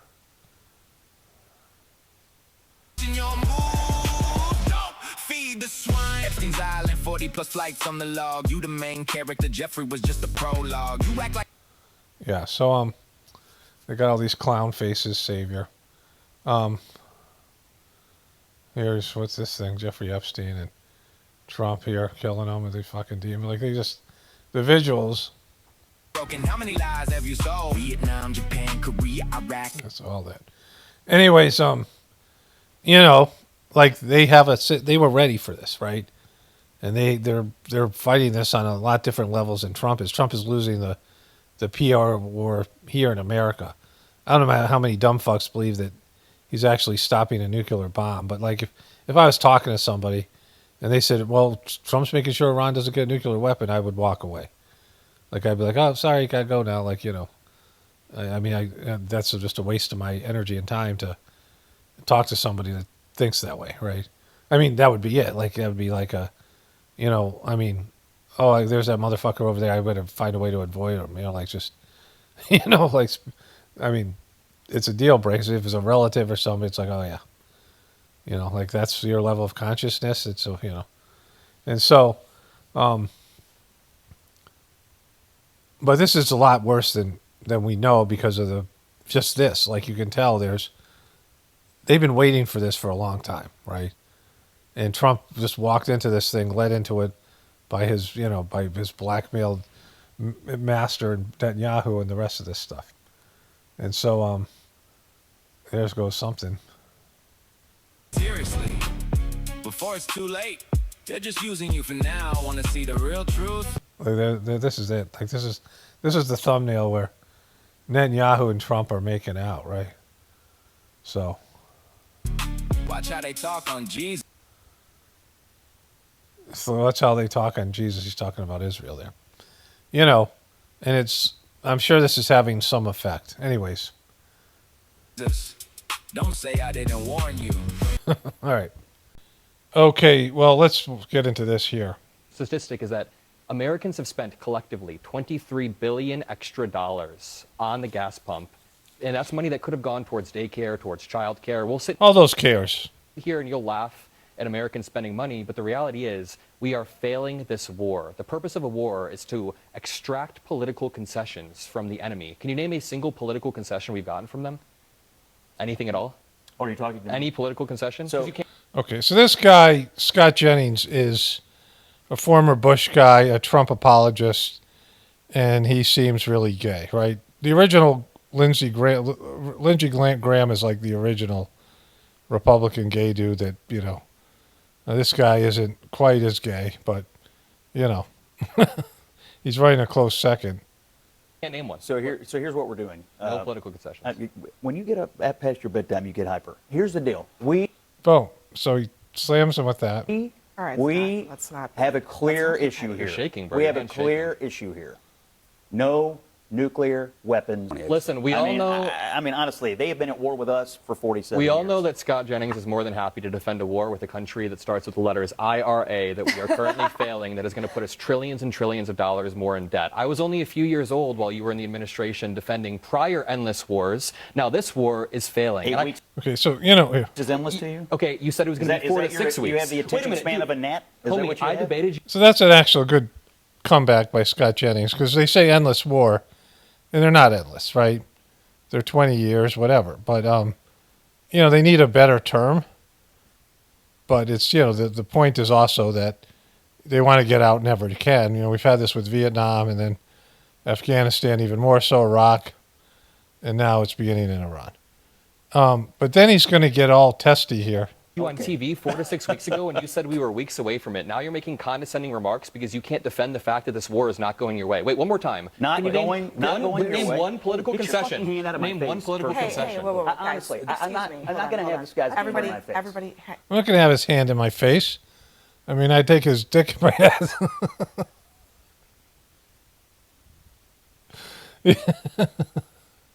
But not his hand in his face. So these guys, and this guy's seems very effeminate as well, but he's a Generation Z Democrat. But this guy is an old school Republican. hang tight, Honestly. okay? Honestly, I'm not going to have this guy's hand in my face. No, everybody calm down, okay? We're having a debate. You can respond to the points that he's making. Can you name a political concession that we've got? We're- I just had a flashback to the war the skinheads had in my studio. I would be mad if I had offended We- you. I would be mad if I Yeah, remember that? When he got his nose broken by a chair? had to defend We have a- this we war. have a Scott, you can respond. We have and a then we'll very move on. simple. We have a very simple goal. Statistic is that Okay, so what is that goal, Scott? So that's, the Republicans are losing their shit, right? So I've seen a few iterations of this meme. I voted for Trump because I wanted war with Iran and high gas prices. I love Israel and will always come, and it will always come before America, the big beautiful ballroom. I don't know what I would hope that the Trumpers. I mean, they don't show up on my channel anymore. Like once in a while, a Jesus person does, like a person who disagrees with me about, not a Jesus person, but a Christian. Two different things. But, the Republicans just aren't there. And I'm getting more views, I think, lately. Maybe 1,000 or two more views per video. So, there's more people coming in, and they're either remaining silent or they realize Trump fucked them, right? Or they're at least, smart enough to stay quiet about it because they're not so sure of themselves. Even if they're still Trumpers, they're not out there, shilling for him the way they used to. Okay, so this video is going to be, my wife remembered the exact phrase from the movie The Apprentice, which I'm going to get to, talking about, Trump's training from Cohen, whatever that guy's Cohen's name was, the famous lawyer. He's a gay Jewish lawyer that trained Trump on how to conduct himself in a deceitful way, right? But here's Pete Hegseth first. Speaking of choosing wisely, a note to the press corps, to the American media. As I just can't help but notice the endless stream of garbage, the relentlessly negative coverage you cannot resist peddling, despite the historic and important success of this effort and the success of our troops. Sometimes it's hard to figure out what side some of you are actually on. Which side? You guys on Iran's side? You want them to have a nuclear weapon? It's incredibly unpatriotic. This same press corps, not this exact same press corps, but at least an older press corps, bent over backwards during the Biden administration to explain away. You explained away. You did. Like, he's just so happy-go-lucky. He's such a fucking little punk, right? The disastrous and disgraceful Afghanistan withdrawal. You called it the greatest airlift in American history. It's almost like you're cheering only for one side. It's crazy. This past Sunday, They didn't do that, by the way, right? They didn't slam it as much as it should have been, but Joe Biden was getting cooked. That's why he came up with ISIS-K and said we're going to fight a new enemy because they were giving the Taliban all that money. And, the Joe Biden thing, if you're going to be honest, Joe Biden is responsible for a lot in terms of the Iraq war, all those endless wars, all those bullshit things. He was a senator on, either foreign relations or military or both, those committees. Like he was a ranking senator and he was a lot of those committees. And he's, he pushed all that shit. And of course, the debacle in Afghanistan. I mean, Joe Biden was an absolute piece of shit. But at least he got out of Afghanistan, and it was whoever did it, it was going to suck, right? And Trump didn't do it. Like Trump, knew it was going to suck, so he refused to do it. And he cost Americans more money because he didn't want to be the one. No one wants to be the one that looks like they quit something and withdrawing. I mean, that's why Vietnam lasts as long as it does, right? They can't leave on a good note. Then you're going to look shit. You're going to look like shit, and you're going to look like you surrendered or you failed, and whoever ended that war looked like a failure. So Joe Biden wasn't really responsible for the end of that thing, but the way they withdrew was a disaster. It was going really poorly. So he said, there's this new terrorist group called ISIS-K, which we haven't heard about since. And he said, we're going to start droning them. And then he droned 7 kids or 8 kids and 4 adults, killing 12 innocent people there. And that no one talks about this piece of shit. They don't even talk about that. That was his real crime, right? I was sitting in church with my family, and our minister preached from the book of Mark, the 3rd chapter. And in the passage, Jesus entered a synagogue and healed a man with a withered hand. The Pharisees came to watch. And as the scripture reads, they came to see whether Jesus, would heal him, or he would heal him on the Sabbath, so that they might accuse him. You see, the Pharisees, the so-called and self-appointed elites of their time, they were there to witness, to write everything down, to report. But their hearts were hardened. Even though they witnessed a literal miracle, it didn't matter. They were only there to explain away the goodness in pursuit of their agenda. As the passage ends, the Pharisees went out and immediately held counsel against him, how to destroy him. I sat there in church and I thought, our press are just like these Pharisees. Not all of you. Okay, so he's attributing Christdom to himself more so to Trump and Trump's administration, right? Because if the press is the Pharisees, then they are Jesus, right? And so, that's pretty fucked, because they're nothing like Christ. And, Trump is not a godly man at all. This guy's a fake godly man. He's the worst kind of Christian, someone who, again, like he says, their hearts are hardened. What kind of fucking piece of shit heart do you have to drop fucking bombs on kids and kill innocent people and support Israel and these things, right? So that's, this guy is not a godly man just because he says he's Christian. There's lots of people say they're godly and they use the Bible or whatever religion that they do as an excuse to do ungodly things, right? The only thing that they're doing godly is destroying our current system, because that's divine will, and they're the demons that are responsible for the destruction. Not all of you, but the legacy Trump-hating press. Your politically motivated animus for President Trump nearly completely blinds you from the brilliance of our American warriors.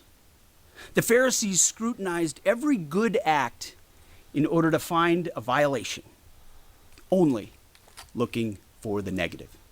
All right, so this is pretty fucked. The hardened hearts of our press are calibrated only to impugn. I would ask you to open your eyes to the goodness, the historic success of our troops, the courage of this president, and this historic moment for a deal that could end the Iranian nuclear threat, the incredible battlefield victory laid before your eyes. The not one, but... Okay, it's just... all right, so this is a part of what I'm going to describe as Trump's strategy. So it comes back up. This is how I knew about this. There's a video here. Let me show you that. You keep doubling down on this phrase, Mr. Secretary. You compare journalists, you compare us, you compare so many to Pharisees. Pharisees. It's a problematic and historically weaponized term that casts Jewish communities as hypocritical or morally corrupt. You doubled down again and said it. Words matter. Words matter. What you choose to say, how we choose to say it. How do you justify using this language as Secretary of Defense? Words matter. It's a historically hurtful term. Why do you continue to use it?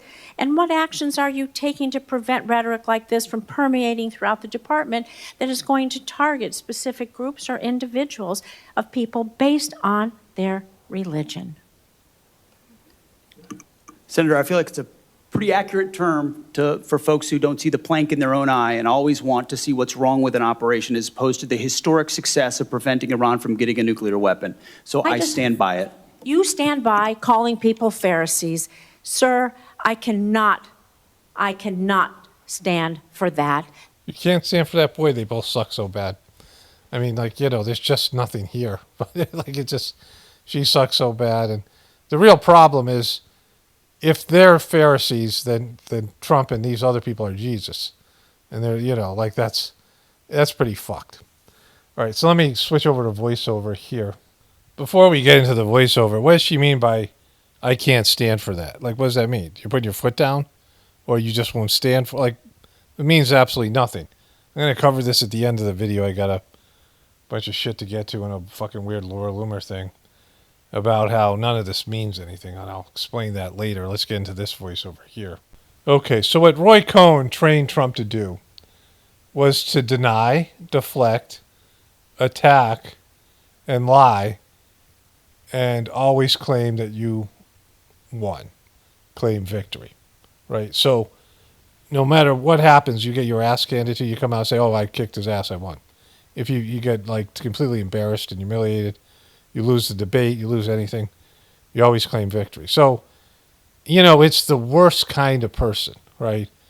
Because, there's actions, this is what Roy Cohn, the Jewish gay lawyer that Trump's apprenticed to, he trained Trump in this, right? How to win these debates and these issues. He eventually died of AIDS, which Trump called the gay cancer. This is at least according to the movie The Apprentice, which documented this relationship. Kind of interesting. I mean, I think about it a lot, the movie, when I see all this stuff, because this is Trump's strategy. Like, he never admits he's wrong. And there's the worst possible thing you can be is a person that doesn't admit they're wrong, right? And at least even if you don't want to do it because you're embarrassed, but you do it behind closed doors. But, doing it in public, if you're a public figure, is important. You should be open to correction. Like, you should see on a daily basis things you need to improve. We need to get feedback from, God has given you feedback about how you're deviating from your soul's path and how you're going in the wrong direction, right? And, all of us need to look at that feedback and take it and learn from it. Like, that's what life's about. Only a person who learns from their mistakes. But if you never make a mistake and you never admit you make a mistake, and Trump believes it, like, you can see he believes it. He won't even acknowledge it personally. Like, he thinks he never is going to make a mistake. And this idea that everything he does is divine and that he's Pharisees, that Pete Hegseth said he's a Pharisee, so the Pharisees are going after him, so he's Jesus, right? And that's how they think about this. They're doing God's will, and everything they do is right and perfect. And when they do make mistakes, they never acknowledge it. They never admit to it. And this is how they go against Congress. We saw it with whatever her name is, Pam Bondi, and now Trump. And I think all of the people that have gone against Congress are like this, to a lesser extent Tulsi Gabbard, but certainly Kash Patel. They just go on the attack and they're confrontational. And even when they're wrong, they never admit to it. And they claim victory. No matter what, in the end of it, you always claim victory. Yeah, we won. You always, like, in a boisterous, arrogant way. This is the braggadocious part. Even though he's getting his ass handed to him in Iran and it's a failure, he's claiming victory. And that's really problematic because human beings are, if anything, you have to acknowledge their failures. And, in most religious traditions, there is a part of you, at least in Christianity, it's all of you, that you're a born sinner. Like, so you have to admit to your sins and your failure. I mean, Pete Hegseth, he got this job being a total degenerate piece of shit, so much so his mom wrote him a boy, you piece of shit letter, right? He had, all the stuff, the babies he had a wife with 3 young children, and he impregnated his coworker, divorced his second wife, He had children with his first wife, second wife, and then a third wife that he's now married to, and then he cheated on her with a woman who accused him of sexually assaulting her at a convention, and then showing up to work drunk from the night before, all that shit. Just a worthless piece of shit. And, oh yeah, I accepted Jesus and now I'm all better. When you clearly aren't. He's clearly an addict, clearly a junkie, somebody who's got all those principles, the type of personality that there's a desperation with that guy. And they all do it. They've all copied Trump. And so you have a bunch of Trumpers, and this is how they do business, right? Never admitting they're wrong. And then this is going to permeate. It's going to be an example of behavior by young people. And I mean, it's the de-evolution where, admitting you made a mistake, is something that none of these politicians like to do. And it's not like they're psyched about doing it. All these people are narcissistic and nobody loves to admit they're wrong. I mean, it sucks, right? People will go out of their way to avoid admitting failure. But it's the most important part, like admitting that you're fucking flawed, right? Like all these Christians believe they're flawed. They believe they're born sinners. Pete Hegseth was but I don't think he thinks badly about any of the shit he did, right? The way he treated his wives, these women, these other people. The way he's treating people now, the media, the press. Just the arrogance, the fucking, he claims to be a Christian, but not really. But, you also have a soul and you have, something to aspire to be like. You have a better version of yourself. And part of the way that you achieve that is by making mistakes and, vowing to do better. Like as a whole maxim, there's these 10 maxims in Saj Marg, and there's one about vowing to do better. There's, at bedtime, feeling the presence of God, repent for the wrongs committed, beg forgiveness in a supplicant mood, resolving not to allow repetition of the same. So at bedtime, feeling the presence of God, so you feel God with you, like God's with you, right? You feel God in your heart. Repent for the wrongs committed, so if you've done something wrong during the day, even could be a bad thought, it could be, whatever. Beg forgiveness in a supplicant mood, resolving not to allow repetition of the same. You're begging forgiveness from God for your failure, but the most important, you're resolving not to do it again. Yeah, I won't make that mistake again, right? And so if you did that effectively, and I mean, all of us who practice the meditation, I did this really intensely for about 3 months. I really got into it. It's something that you're never free from because you're always going to make mistakes, right? But the mistakes should be lesser in intensity, like they should be less egregious. Your mistakes now, things that you didn't even think were mistakes because your real mistakes were so bad. And then as you start realizing, like I said, it gets to just having negative thoughts that are, thoughts of anger, jealousy, whatever it might be, hatred, whatever, negative thoughts, to where you're removing all those things and you're vowing to be a better person. And it's a great thing for people to aspire to. So it's not saying that you're just a piece of shit sinner. You do make mistakes, but how do you account for that? And so, but these arrogant pricks, that's not what they do. What they do is they deny everything, say no, or they just, repeat the same thing over and over again. And that's something I covered in my book, The Choice. When they have a lie, they repeat it over and over again. And the lie that they repeat is, we're better off because Iran's never going to have a nuclear weapon. Would you rather have Iran have a nuclear weapon? I bet you want Iran to have a nuclear weapon, right? They say it over and over again. That's their defense. And then they claim victory. Like they're doing in Iran, and they're doing with the media, and they're doing with Congress, and they're doing with the press. That's how Trump rolls. And it's the worst kind of person. It's the worst kind of demon. That's a recipe to be a demon. It's effective. Good people don't know how to deal with it, right? Because you're flat out caught. Remember, going back to Bill Clinton, like Bill Clinton sort of also paved the way because he got caught sleeping with a woman that wasn't his wife and weird sexual shit he was doing with her, involving cigars and shit. An intern, an 18-year-old intern, borderline, barely legal.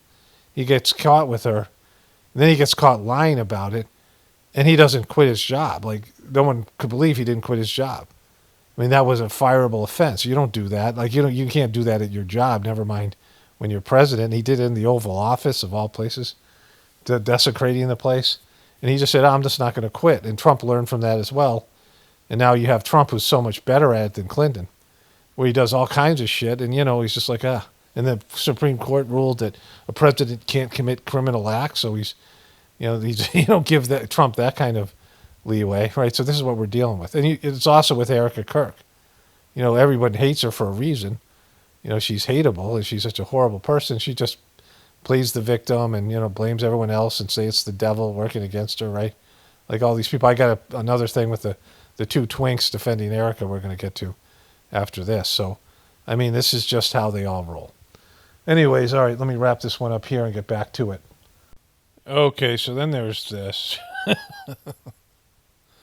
So that popped up out of nowhere. I didn't really check out Twitter today, so I'm sure the memes are still going strong. Like she just needs to stop talking. She just needs to disappear. Like there's no way to redeem yourself.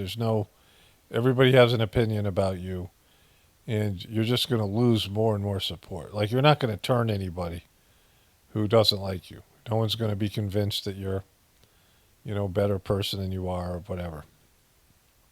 You're that guy, right? You're that guy. But then her two unlikable coworkers, the two beta males sharing one testicle. So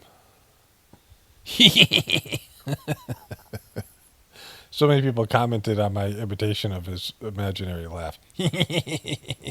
They're saying Erica should be arrested, that she's a robot. If this evidence was against anyone else, they would be on trial, which has been said. If they're saying she's part of a conspiracy, they are saying that she did it, period. And I'm not going to accept any nonsense saying otherwise. You're not going to accept any nonsense? You're not? You're putting your size 4 foot down? Like, what are you talking about? What do you mean you're not going to accept any other nonsense? All right, so Candace Owens came out, and, I can't believe I sat through so much of her stuff. I can't even listen to her voice for more than, 20 seconds. She's so annoying. But Candace Owens came out and said that she never said Erica was murdered her husband. In fact, Candace is very slippery, and she certainly said these things, but not in so many words. But no one is saying that Erica Kirk was the one behind the fucking rifle. So she's, she didn't murder her husband. That's not possible. She's not the sniper, right? She could be part of a conspiracy, or she could be complicit. She could have known in advance. She could have, I've said this before. Either the official story is true, or Erica is been compromised, right? And they wouldn't have done it if they didn't have her. Like, you have to get the grieving widow. You have to get Erica, or she's gonna. You never know what she's gonna do. Remember all those 9/11 wives that didn't buy the official story, and they were pretty much silenced and ignored by the media. But Erica Kirk couldn't have been, and she could have, waited a month and then said, hey, I don't believe in the official story, and there's something going on here, and then that would be it, because it would be everybody. It would be a united group of people, all, what's Trump going to say to a grieving widow? And then whatever, she could have came out and said, I think it's Israel or something like that, and that would have been fucked, right? So they had to have her. They couldn't, they can't have her, the grieving widow loose, telling truths, right? So, but, she didn't pull the trigger. No one's saying that. No one must be saying that. Stupid. Correct. Yeah, and so I posted a screen grab where, Candace was talking with a former employee of mine and saying, my first question ahead of the December 15th meeting that they had in Nashville is going to be, why did you murder your husband? So I posted that, and I think that's what Pete is referring to. Okay, did she ask that question? What are you talking about? Who said that, right? Did she say that to somebody, right? And was she joking? Or was that, they're all full of shit. But this is the part, all this is great, but this part, I should probably show you this whole video.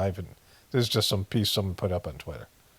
I should find the whole thing, maybe in my next video. I don't know. We'll see what happens. Yeah, listen, I think that there is some truth to that. And, where the line really gets for me is if you're going to come for Erica Kirk, you're going to start having to go through me, Blake, Oh my God, you really? A couple of titans like that? You fucking two twinks? You two beta males sharing one testicle? You're gonna have to come through you. You intimidate nobody, right? You can't possibly intimidate nobody. What are you gonna say to them? Are you gonna say something like this? Up yours. Oh, yeah, Up yours. Screw those people. That's disgusting. Second. Up yours and screw you, right? Screw those people. Is that what you're gonna say? Is that what it's gonna take? That you two titans of intimidation. You guys are gonna. We're gonna have to go through there to get to you. Go through you to get to Eric. So Candace Owens, there was a short video that came up, and I listened to it, and I was stunned. Well, I actually heard another one of her videos earlier, and I just couldn't listen to it. Like it was, her going after Erica. I mean, it's the kind of thing that 3 months ago I would have had to cover, and I'm glad I'm not having to. But I could play this video clip, but I'm going to tell you what she said. So she said, they're saying that I went into that meeting trying to catch Erica and pin the crime on her. And, maybe Candace, I'm sure Candace wants to do that. I mean, Erica's always been her target. Like, that's pretty clear. She, is said without saying that Charlie Kirk dumped her. He was taking money from Zionists and lied to her about it, and she quit. And she left Turning Point. And then Erica stepped in at the same time. Like, when Charlie had Erica, he dumped Candace. And, whatever went on with that, right? But they, she never liked her. Like, you could see that. They didn't have a relationship. They knew each other for 4 to 5 years, and they didn't have a relationship. And they were in the same circle of people, right? And so clearly her target was always Erica. But she said that she went into the meeting, and had she thought Erica was guilty, she wouldn't have shared something with Erica about this guy.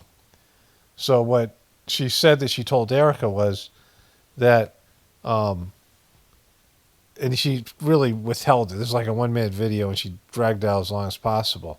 But Mikey McCoy reached out to Candace Owens and said, you got to look into this guy. So Mikey McCoy, who's been on this show with these two clowns, is fingered him to Candace. At least that's what Candace says. She's a liar too. They're all liars. Of course, they're all, they're all connected at one time. But that's the kind of shit that Candace is dropping. And you're saying, screw you and up yours, right? That this was staged to get sympathy for Trump, or even for Erica or Turning Point. Up yours. Screw you. This is actually up yours. Screw you. Up yours and screw you. I mean, you have nothing. Like, nobody's intimidated by you. No one's, you can't bring it. Like, nobody likes you. First of all, you don't even have an audience. Your audience is always fucking going after you. Your comments, you're getting destroyed in the comment section. And not by just Candace supporters. Nobody likes you. Nobody likes Erica. You guys got a small fan base left after having millions of subscribers and people that were into Turning Point. And you got a divided party, and Trump is fucking up, and it's imploded. There's nothing left. You're going to get hammered in the midterms, and it's just going to be like the way that the Democrats had to lick their wounds and admit embarrassment after the Kamala Harris debacle.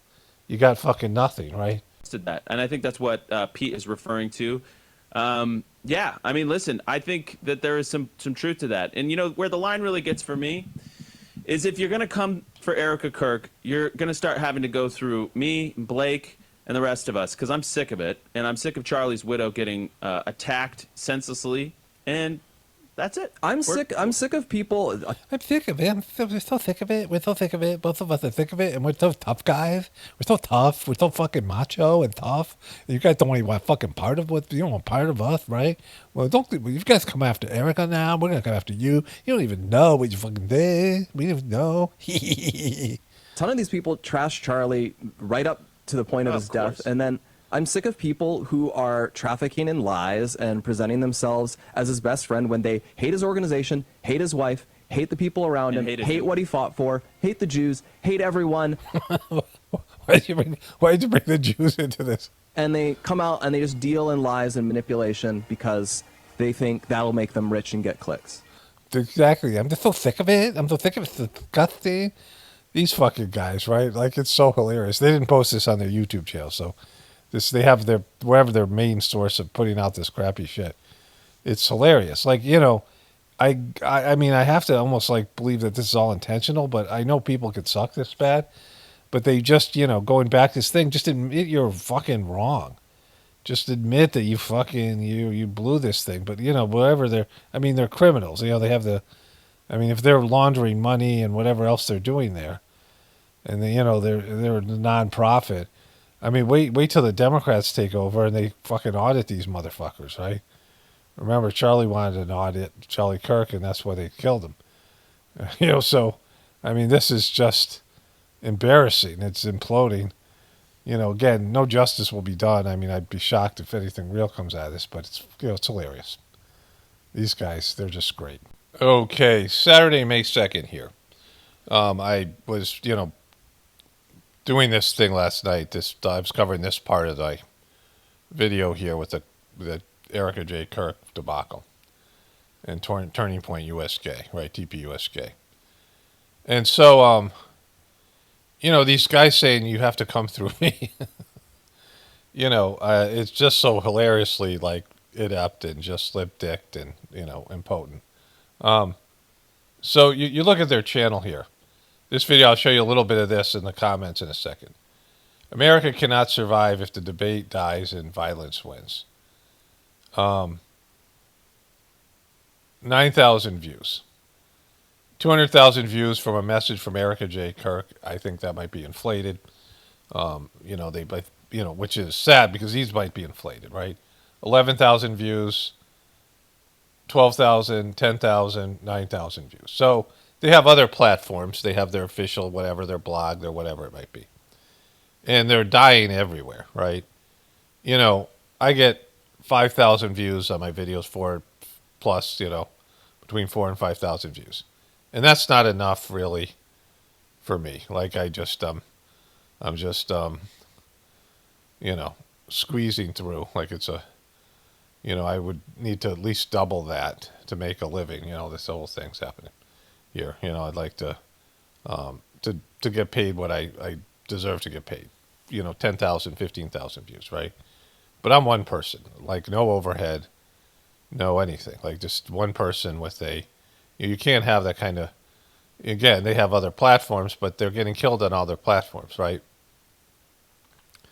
And, they have ads, but the majority of those views, if you look at the comment section, are people that don't like them.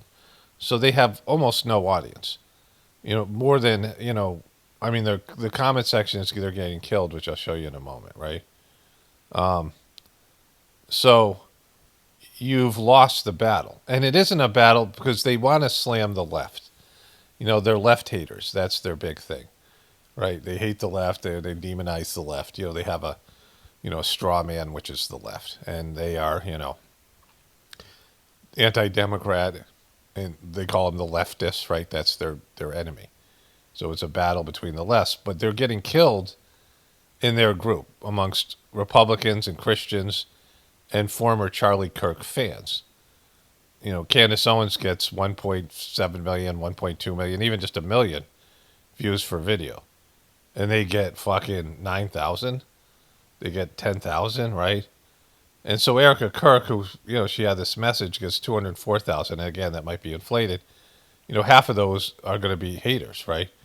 Now, Candace Owens has haters, but she's not an organization. They have overhead. They had 600 employees when Charlie Kirk died.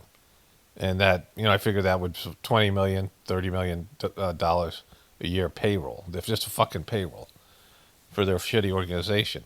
They're losing chapters. They're losing it amongst their people, right? They're losing the Tucker Carlsons and the all these other people are, they're not against TPUSK, but they're now divided, right? Like he has to be. Because he came in and guest hosted, right? These were people that were associated with Charlie Kirk, and now there's a division, and you've lost it. Like there's, this is about branding and about, perception of you as a person. And so Erica Kirk went through an evaluation period, and within a short period of time, people are like, oh, we hate this bitch, right? Like that's, and it isn't leftists. It's people who were, fans of Charlie. Like you lost your audience, right? And so unless you're doing something else here, and you keep on making it worse by opening your fucking mouths. So let's go to this video here.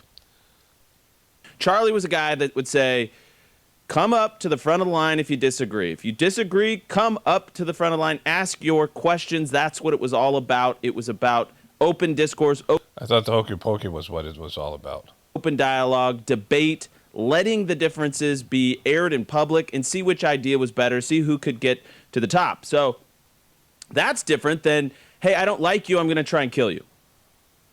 And unfortunately, that's what a lot of our public discourse has devolved into. And I thought Erica gave a poignant address and remarks, after what happened at the White House Correspondents' Dinner. I think a lot of us, when we were in that room, realized this is getting absolutely out of hand. I mean, we've realized it on this show for at least 7 months. Okay. It's not, you're not getting rolled by liberals. Liberals do not care about you. Like, you've become so insignificant. The liberals will make fun of Erica Kirk just like everybody else. Like, in passing. But you've become like just a fucking, you're a punchline. Erica Kirk's a punchline, right? Like she can't rebrand herself. Like she can't be unlikable. Hillary Clinton was unlikable. But she was unliked by the Republicans, and that made Democrats like her.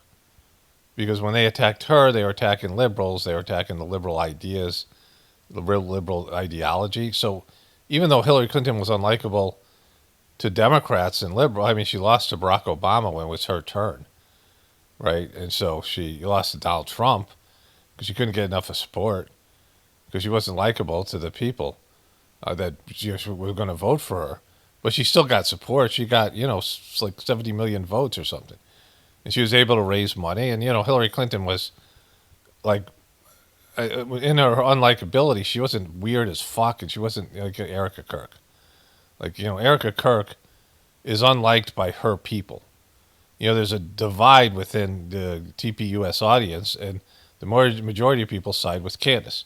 The majority of your people don't believe the official story. The majority of people don't believe the Tyler Robinson thing, which means they think Erica Kirk is complicit and part of the cover-up. So she's like murdering her husband. Like, she's a part of the murder of her husband. So all the fake grief and all the bullshit, every time she mentions his name, she's betraying her dead husband, who the only reason that she's got a place in front of the audience is from him. She didn't earn it. She didn't win an audience. She wouldn't win an audience. She'd have a small group of fans possibly, but not like, not ones that could support a $20 million fucking payroll. So what are you guys doing here? Like, you have some other way of making income? Because you're not influencers anymore. You're anti-influencers. You're like a cancer. Like either you shouldn't have advertisers. Like, you're a person, like it's people who have such a bad reputation. No one wants to be associated with you, right? You're drawing fucking dead. With what happened with Charlie. But when you see a room full of the most prominent journalists in the country be exposed to a violence like that, and to be exposed to just the raw energy, the violent raw energy that you could feel in the room, as even the secret. So let's go down to the comments here. Andrew Covert has some explaining to do. So these are people who watch Candace Owens say, here, the most prominent journalists in the country were actually not in the room because that would be Tucker and Candace. The Charlie Kirk Show cannot survive without Charlie. Where's Mikey? Hey, Mikey, thanks for dropping the dime on Covert. We're going to have to call him Covert from now on. Oh, the irony, I found it. The answer questions everyone wants to know. From two people who won't debate. And that's the key thing here. Like Charlie Kirk debated people. Prove me wrong, debate, this whole thing. And he wouldn't do it. Like, they won't do it. They don't debate anybody. You should have brought Erica on and debated her. Candace and Erica should have debated. They should have had a conversation in public. And that ship has sailed. Like, so now you're fucked. And, you should have answered the things on air Like you said, you were going to answer all the questions, but you did it without bringing. You answered all of the your naysayers, the people who don't believe in the official story. You guys had, and it was so gay and it's so lame. You guys suck so bad. You're so weak. And so, like, what are you doing here? Like, you'd be better off just shutting down shop. And so you guys were going to have a show where you're going to put old or new clips of Charlie that no one had seen before. And you're going to feature a lot of his videos. And his videos aren't even getting fucking views. Like, when they put up some of his old videos, they don't get like 100,000 views. They get like 60. They get like 30, more than these guys get. But, don't give a shit about Charlie. And Charlie was, being exposed himself when he died. Like, he was, he had to choose between his source of income, his money, which was pro-Israel, the Zionists, and he had to choose between his audience, which was, starting to hate his Israel. Like they had these two chapter leaders, some college kids on, these TPUS gay guys did, recently, like 3 months ago, a couple months ago, and this was before the Iranian war even. And they said, what's the feeling about Israel on campus? And the both guys said, both the left and the right kids, the kids on campus, and I assume most of them are left, but then even the right-wing ones are against Israel. And so you guys are siding with, you're holding a losing fucking hand. You're drawing dead. Like, you can't fucking possibly win. Right? And the other person knows it. You can't even bluff. Like, you can't even bluff like you have a winning hand. Bam, surprise, shouty. Why would the fabulous Mikey McCoy ask Candace to look deeper into Andrew? Blake Neff, we have to have muscular free speech enforcement. What Charlie is turning into his grave right now. Don't hate, don't berate, debate. Erica's the last person that I would take advice from. Hope Candace Owens does a full investigation series on you, Andrew Covert. Magic Mikey hips not wanting to end up like Charlie. So Mikey is a hero? Have a nice day, Andrew. These two are so disgusting, it's actually sad. So, Candace Owens says Mikey McCoy, and she's a lying piece of shit too. Like, Candace sucks. And she says Mikey McCoy fingered non-sexually. And maybe, but who knows? And said, hey, you got to look into this shady motherfucker. That's what Candace says. So, and Mikey McCoy, who was himself, being slammed. So, Secret Service were jumping over tables and climbing on chairs around your head as you're huddled underneath a table. I think it brings it home, and I think this is an opportunity for the country to That doesn't bring it home because they didn't need to do that. Like, none of it was necessary because most of you guys didn't hear gunshots. So you were safe in this room that was an unsecure room. So a fake event. Like, people are now all questioning Ketchup Gate. The other thing is you guys have all tied yourself to Trump. Like, Charlie Kirk would be bailing on Trump right now. Like, in some way. Maybe not as bad as Candace and Tucker, but, like, there's a group. See, there's people who can form their own opinions. There's people just go along, like the ultimate sheep. Like, Trump supporters are now the ultimate sheep, right? I got one more thing to show you with Trump in a cognitive test that some speech he gave. But, sort of reassess where we're at. And it's an opportunity for all of us to reassess where we're at and realize we have to double and triple down our efforts to end the scourge of political violence in this country. And so I was really proud of Erica. I thought she did a great job. And she proud of you to pat her on the head. Address some of the things, saying, hey, listen, when you dehumanize people, that has a destination. When you believe that your political opponents are actual Nazis and fascists and tyrants, then, yeah, I guess you could tie yourself into a knot. The way you guys talk about liberals, I mean, the way you talk about them, right? Leftists, I mean, like, you dehumanize them every day. What are you talking about? You totally dehumanize your opponent. So did Charlie Kirk. I mean, you dehumanize all these people. Like, that's the whole point. Like, that's, I mean, you guys claim that he was just a debater, but he had an advantage. He was debating college kids. A lot of them are, they're dumb fuck college kids. They don't know anything about life. He's a grown-ass man. He had a microphone, and he had an audience there was there to see him. The majority of people there were there to see him. And the left, the college kids, they didn't really have a chance.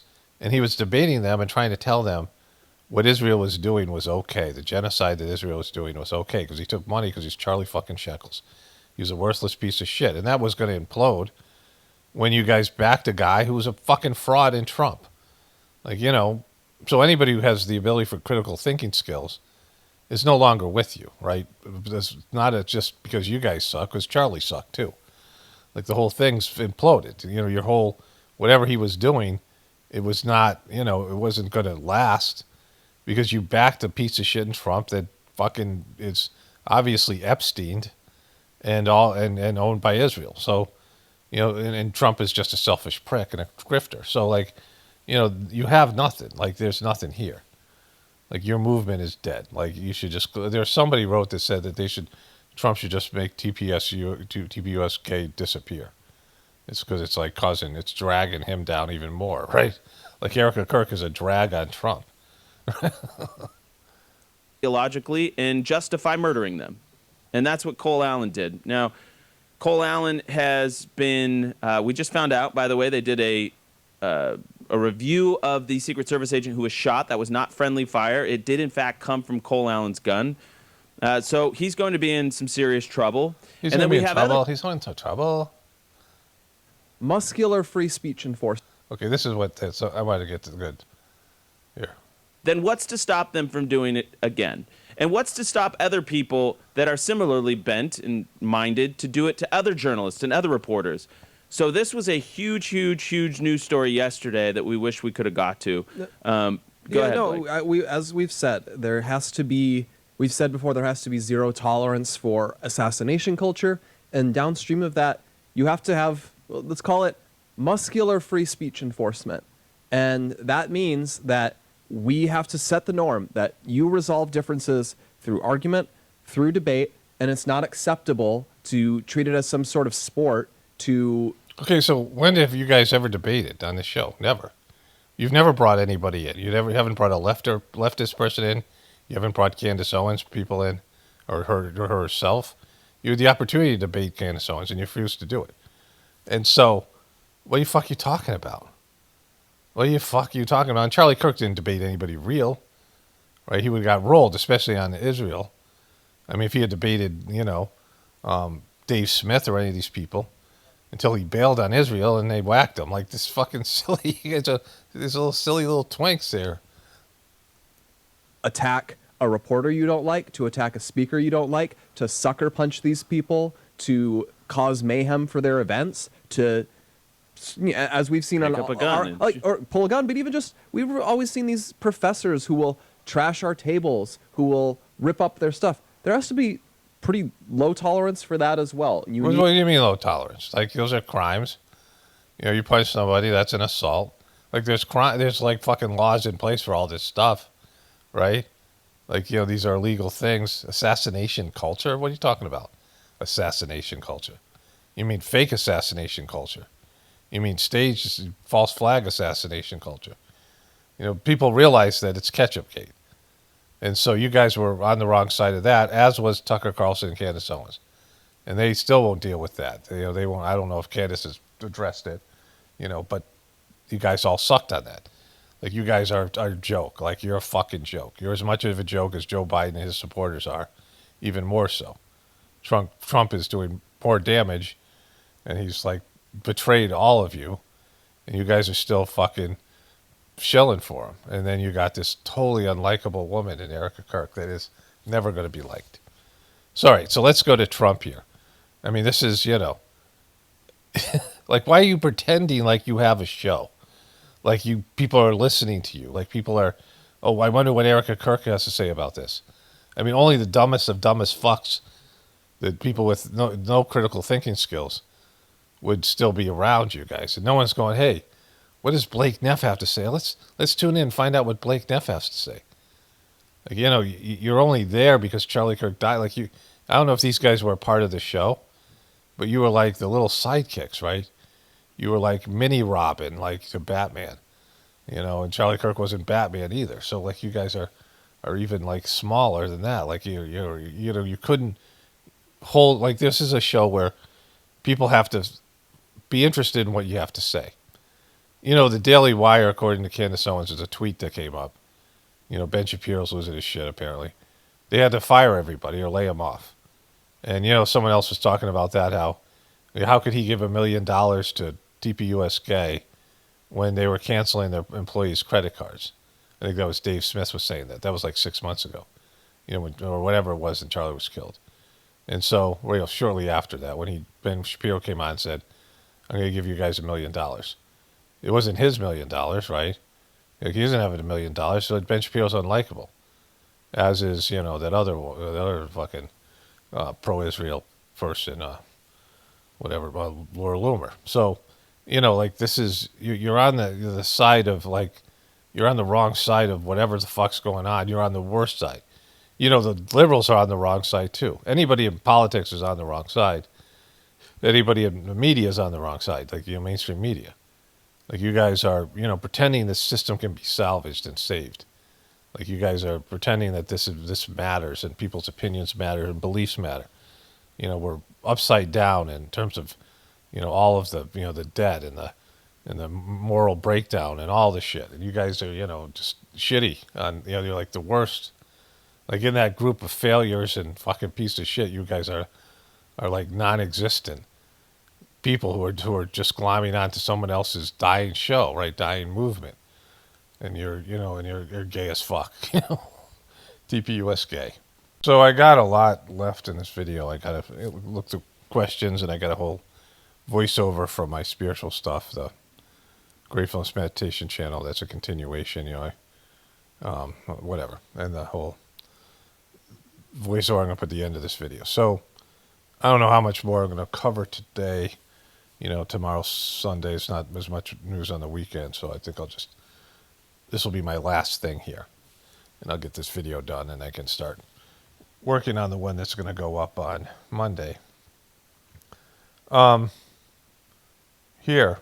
In California, Gavin Newsom is not good. But he gave the worst interview a month ago. Did you see it? Where he said he was incompetent, he can't read, he can't write, he can't do it. Yeah, he didn't say that. He said that he is dyslexic. And, you know, somebody said Trump is dyslexic. You know, I'm dyslexic. And, you know, Trump, there's a guy this is a guy who he did, he worked with the celebrity guests. He was like a facilitator on Trump's live, and, you know, the show at the end of the season of The Apprentice.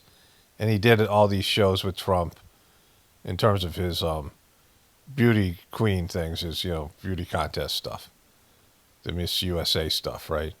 And this guy said Trump shit his pants. Like, this guy's like, you know, Trump was addicted to Adderall or whatever, snorting Adderall or all these things. And not, you know, and these were videos that the guy put out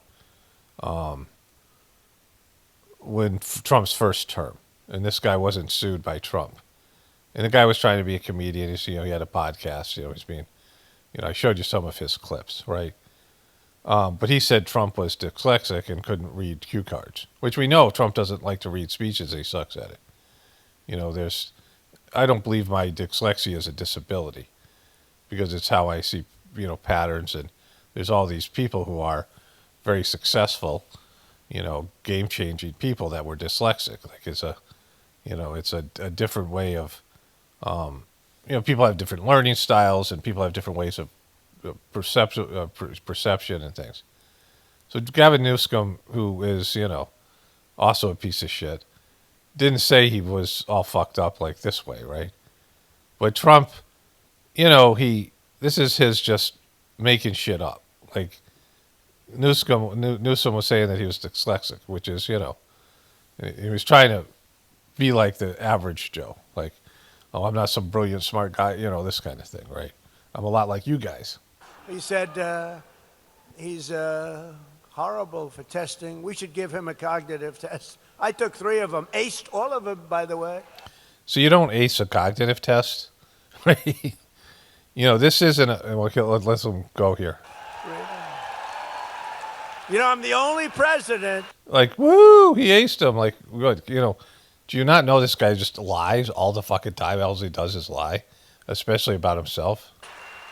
I'm the only president to take a cognitive test because I don't think Obama could pass it. I don't. Didn't he get into Harvard with a C average? I don't know. What's that?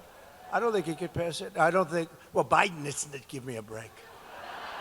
You know, the first question is very easy. It's a lion, a giraffe, a bear, and a shark. They say, which one is the bear? And everybody says, oh, 30 questions. Everyone says, very standard. It's a very standard test, but very tough around those last. The 30 questions. Now, for one, this has nothing to do with your academic abilities and your IQ and your ability to take tests.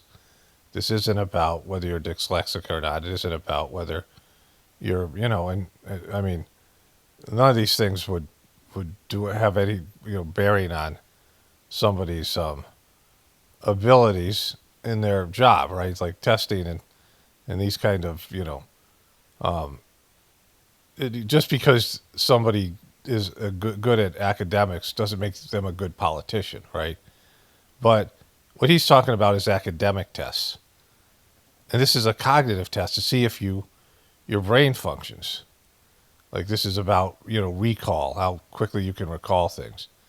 It's about, and he's saying the 30 questions. Well, the test that the guy who said Joe Biden had Parkinson's said that there's a 4-hour test that you would give. 4 hours, right? And also it tests like what happens when you're under stress and things like this. If you're going to test for, and Trump would fail this thing, and it would be not a fail in terms of A, B, C, D. I aced him. It's a fail in terms of your cognitive abilities and deterioration and, signs of dementia and Alzheimer's. So you get older, you're going to fail. Like, you forget things. You can't remember names. You can't, your brain doesn't function as well.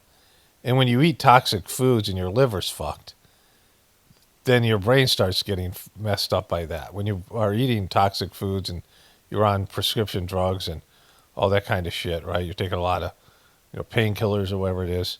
It impairs you. It's like somebody who's really smart and really, their brain works really well. If you get them drunk, they're going to fail a cognitive test, right? It's your, because your brain isn't working right. Like, you have, when you drink alcohol, it's like similar to having dementia. So, like, he didn't really take one of these tests because he doesn't even know what these tests are. These aren't like whether Obama got a C. Obama certainly would have passed because he was in his 40s when he was president. He was young. He would have passed a cognitive test. He wouldn't have passed maybe an academic test if you're saying he wasn't smart academically. But you can tell these guys aren't stupid, right? They're not any stupider than Trump. And so you're an 80-year-old guy who eats fucking McDonald's in the morning and, who's just so used to making up his own reality. You believe your own bullshit. Yeah, you're breaking down physically, in terms of your brain functioning, but also, you're psychologically. And that's the other aspect, when you're psychologically fucked, right? And if you got put under pressure, he unravels, right? Like this guy who I was talking about before, this guy was trying to be a comedian now who works for Trump. He handled the talent, like when they came in for these events. He was, whatever he was. I forget the description of his job. But he said when Trump would read the cue cards, if there was a triple syllable word, he would get pissed off. Like he couldn't pronounce it. He had these issues. And this is back when he was sharper when he was younger. Like he had some kind of thing, learning disability or whatever, what people call learning disability. Like I don't think dyslexia is a learning disability, but certainly in our modern day educational system, it isn't great for you, right? But 10 questions, not too many people, even in this very room, unlike Newsom, I'll say, this room of geniuses. He said, I'm in a room of dumb people. That was not good. That was not good. You know what happened to him after that? It wasn't a pretty, but I'm in a room of brilliant people, but a lot of you wouldn't have been able to answer those 10 questions. You're brilliant, but you couldn't answer those 10 questions at the end. They're not academic questions. Like what you're talking, give an example of a question people could answer. You're talking about trivia? You're talking about knowledge? No, they're testing your abilities. They're like the test is, they're trying to get you. They show you something, and they see how quickly you can recall. It's not about answering the question. It's also about the speed in which you can recall what you just saw, right? There's ways of showing that certain parts of the brain aren't functioning. Right? There's different, these, like he doesn't know, like he did not take these tests. Like everything else, he's just making shit up, right? And when I got the score in the test, the doctor said, wow, I've never seen, you have 5 doctors lined up. They're all over the place. Just take a test live. Get an impartial person, take a long cognitive test live on TV. Like, just do that. Like, that's the only way that you would be believed. Somebody that, you haven't threatened, that gives you a test where other people in the academia, the cognitive functioning world would say, yeah, that was a legitimate test, right? And, where people could see someone being put through that test. And of course, Biden wouldn't pass. Biden was farther along than Trump, but Trump's losing his shit. And Trump isn't as old as Biden yet. He's a couple years behind Biden. So, certainly Biden was 4 years ago, worse than Trump is now. So that's, Trump has held it together better than Biden. When they had that debate, you saw that. Trump was, more lucid than Biden, but he's still losing his shit. And he's a lying sack of shit. Even worse than Biden. These politicians all are liars, but Trump's taken that shit to a different level. I said, should I take it? I've had different phases. They've said, he's a mad genius. I didn't mind that too much. Then they I never heard anybody say that. said, he's a horrible human being. I don't like that much. Then they said, he's really not a smart person at all. I really hated that.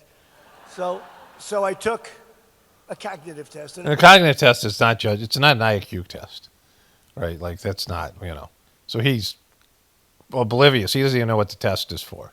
Like, he doesn't even understand what it's for, which is a big problem because he's talking about it all the fucking time. All right, so let me wrap this thing up here, unless something huge happens, which, it is Saturday, so usually they wait. Like we had the thing last week, so the fake assassination attempt, but usually there isn't anything much that happens.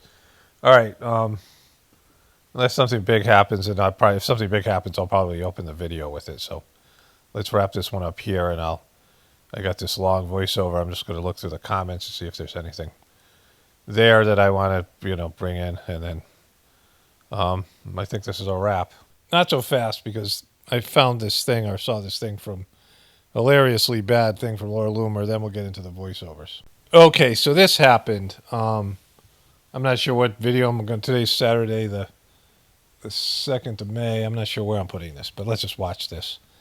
How about if anything happens to Candace, you blame Candace?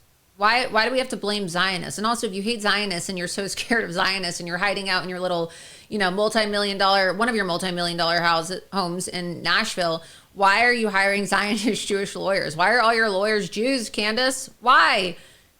She doesn't ever address any of my claims about her lawyers, about her husband, about her trust, about anything. She just calls me Larry. She wants to insinuate that I'm a man. Well, how did I have sexual relations with the president if I'm a man? Which one is it, Candace? Am I a man? Do I have a dick? Or am I having relations with the president of the United States? She can't even keep up with her own lies because she... So that's what we've devolved to. Do I have a dick? Now, in this video, there was a copy of it, part of this, on X, and it was not very satisfying. I didn't know whether it was fake or real because it's just so outlandish that do I have a dick? Am I a man? Do I have a dick? Let's watch that again.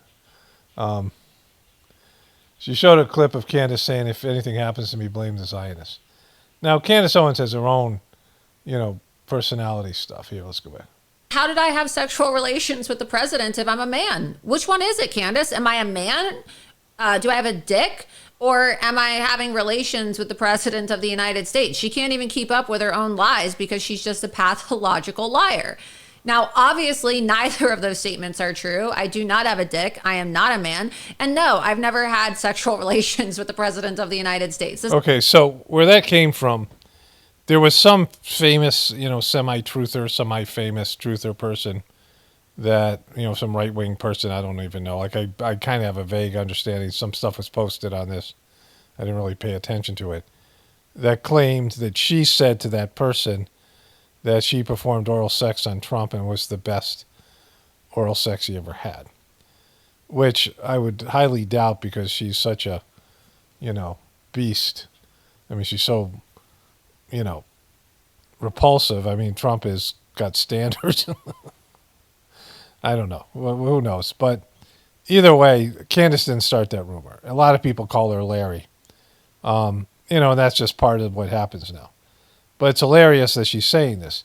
The more interesting part is this is called the collapse of Candace Owens. She insinuates that Candace Owens is a paranoid schizophrenic. Candace Owens has talked about her mental breakdown. I guess she's talked about her family. And so I kind of scanned through this video looking for this clip, and it was just not fun at all. Laura Loomer's just a fucking disaster. But she, she calls Candace a cunt, like she's, there's a lot of shit in here. And they're both accusing the other of having a mental breakdown. Like that's, Candace, Laura Loomer went on to Alex Jones and said that she can't own a gun because she had some mental breakdown or something. Whatever that was. You guys have probably seen that clip. But this is a shit show. Candace Owens is repulsive and difficult to listen to. She's being sued now by the security guy for DPUS gay. And he's also suing Mitch Snow, I guess. Right? This thing is just an absolute shit show, and it has no, value on either side. Because what you have here, let me switch over to voiceover. Okay, so I added this Laura Loomer thing for a couple of reasons. One, I didn't want to have it hanging over my head. Going into Laura Loomer land, she's just like the worst. And the other thing is it's apropos for the video. Going along with what Trump said, what Trump's creed is, to deny, deflect, attack, lie, and always say that you won, claim victory. And, so this is similar to that. And there was an interview with Dave Smith and Tucker Carlson, and it kind of went south after a little bit. But Dave Smith said something, somewhat profound about how the alternative media, all of us, is winning the battle. Like Candace Owens is winning over Erica Kirk. And, not that Candace Owens is alternative, but, people who are questioning the official story. And, we're not all the same and we have varying degrees, but people are much more interested in the alternative media. Individual people covering these things. And the mainstream media is getting obliterated. And in terms of all of it, the majority of people are on our side. In one capacity or another. We're not all together. We don't all believe the same. But in terms of all the people doing alternative media versus the people saying, no, the official story is great and the government's right. And, with stuff Trump's saying about Epstein and all these things. And all these people are saying TPUS gay and Erica Kirk are saying. And yet it wasn't enough to stop the war in Iran. The majority of people are against the war in Iran. Like that's facts. And they're not getting more, into it. They're getting less into it. And yet they can't stop it because although the majority of people are on one side and the truth is on that side, the people in power control policy. They control what's done. And, they always go against the will of the people. They don't like to do it, but they do it because their controllers and masters tell them to do it, and that's what they have to do, right? And so you have this, a zero-sum game where nobody wins, right? Nobody has any chance of winning because the people are on one side and the people have the energy and the initiative and all the creative force, and the other people have the power and the money. And even though they have power and money and can make things happen, they're going against the will of the people and going against God's will, so it's doomed to failure. And so this is what you see with Laura Loomer going against Candace Owens. Candace Owens has a far bigger following, but they're both lying cunts, right? They're both horrible people. They're both psychologically fucked. I mean, at least the characters they're playing. They're both really hard to listen to, and they're both, just having people. It's like when you're in those paddle boats, and you start doing the paddles, and you're like, no matter how fast you paddle, the faster you paddle, the slower the thing goes, right? It's like you're standing still, and you're like, how can this thing be so fucking slow? Because it just doesn't work. The paddles aren't big enough. It doesn't, you can't really move the boat. And so it's like that kind of thing. You're just like on a treadmill, on a hamster wheel, and really going backwards. And some people have the power and they control the government and the money, and other people have the ear of the people. But like it's still just everyone's just spinning their wheels. Like we're not going anywhere, right? Because ultimately the system is unsavable. The system can't be redeemed. And so it's just killing time till the system collapses. And you can see it's like, all this shit. It's like people on a boat arguing and bickering and calling each other horrible names while the boat heads towards Niagara Falls. And, in a minute, none of it's going to matter, but you're so locked into your conflict as we go over the cliff. Okay, so just one comment I want to get to. Here it is. Are you ready to admit that nuclear weapons are fiction? Just admit that you're a piece of shit. Is the title of my video. And this person, I don't know if they went on the title. Are you ready to admit that nuclear weapons are fiction? Like, why do I have to admit that, right? Like, why would I admit that? I believe they're real, but I'm not like the number one proponent of nuclear weapon are real movement, right? Like, what the fuck are you talking about? Like you obsessive compulsive motherfucker that you think, it's just like with the flat earthers. We disagree about nuclear weapons. I don't care about either one. If they're not real, they're not real. But, they're part of the whispers of the brighter world messages, and that nuclear power is going to ruin this world, atomic bombs and, all that stuff. It's a part of the whispers of brighter world messages. Yeah, I hope they're not real. I don't think people should have nuclear weapons. I don't think people should have any weapons at all because, like, fucking people are crazy. And, we've seen what's happened. But nuclear weapons, more than any other weapon, they're long-term fucking problems. And so, like, why would I have to admit that? Like, why would that matter to you? Like, why, why would, you want to just be right? Is that what it is? You're sitting there at home twiddling your fucking thumbs. Well, I can't wait till this guy realizes there are no fucking nuclear weapons. You little fucking twink, right? Like, what are you talking about? Like, what is, just, like, really sad. Like, these comments are, the mental illness behind these fucking comments, right? Like, you ready to admit that Twinkies aren't fucking real? Like, if the Grand Canyon doesn't exist, like, what are you talking about? Like, who gives a shit? Like, there's so much fake and lies and deceptions out there. There's a possibility that nuclear weapons are part of that deception. That, whatever. I don't think they are, but they could be. But, like, why would I admitting it mean something to you? Neither one of us has been to Hiroshima. I don't know what you would need in terms of evidence, right? Just like with the flat earthers, but you don't know. Like, you don't know nuclear weapons aren't real. So, like, what something happened to prove that there's no nuclear weapons? Like, there's some kind of thing that would happen. Are you ready to admit? Are you ready? Is it about time? Like, you're obsessed with something that's, like, disturbing. Like, what a weird fucking comment. I hope it's trolling because, otherwise you're fucked in the head, right? Anyhow, I have 2 long transcripts here, talking about the recent spiritual gathering and not, voiceovers. And then this video will be over. It's a little bit longer video, and then I'll be back on Monday with a video at 2 p.m. Here are the voiceovers. Okay. So today's Friday, May 1st. I just completed sitting 5. My wife and I just did the sets on the sitting 5. What a fucking amazing, phenomenal sitting. Just 100% bliss. I want to talk about sitting 4 and then sitting 5 and just the nature of transmission. I also have I'll do another voiceover tomorrow, and then after that there'll be a voiceover about some people wrote about the Jesus thing, some Christians, and I responded to them because that's a part of it. And I want to talk a little bit more about Dodgy here. I'm going to talk about Christianity and Dodgy in a bit too. So first of all, sitting for last night was so restless and I would say unpleasant. And I didn't know when it ended. Like, it was so restless.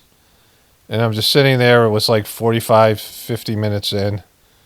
And I'm, is it over? Like, I don't know. I just feel restless and miserable. The restless sittings are so hard. And there's just nothing to grab hold of. Something like I would, in real life, if I felt that way, if I was on a trip and I felt miserable and restless, and there's times when the meditation, a minute seems like an hour, and so it just goes on and on and on, and it seems like time stood still, and it's just miserable. And like how I would cope with that, ever since I was a kid, I would daydream. I would just let my mind go to a different place, but really that's not something you want to do when you're doing the sittings. Like, it happens, but it's not. It wasn't a natural drift away, and I just don't even think that would have helped me. And so it was just so restless. And, Master Charji had said that his best sittings, his most important sittings, were the restless ones, where you would feel bad during the sitting, but the condition would unfold afterwards, which I found to be the case. And so, I stopped meditating. It was probably like 40, almost 50 minutes in, probably about 40 or something. And then, I was like, is that it? And then I felt a little bit of transmission, so I started meditating again, but it wasn't, very strong.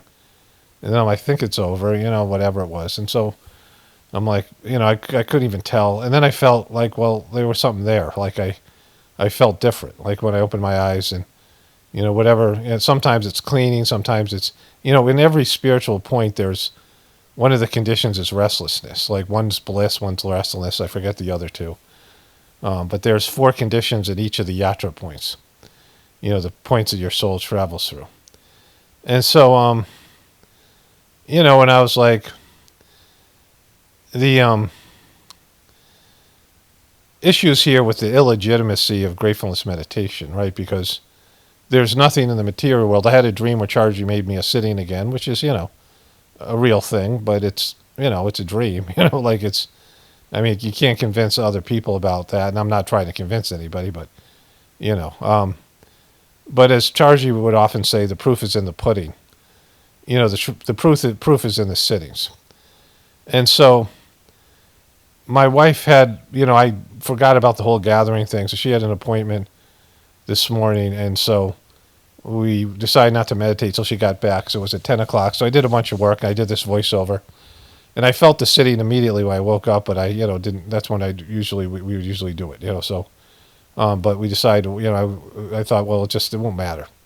And it was an unbelievably blissful sitting from the beginning all through.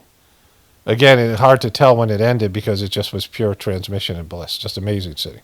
Last night was Babaji's birthday, so to have the last sitting be restless and unpleasant. Now, pleasure and joy are not a part of the sittings. Neither is bliss. Like, the goal isn't bliss. The goal isn't happiness.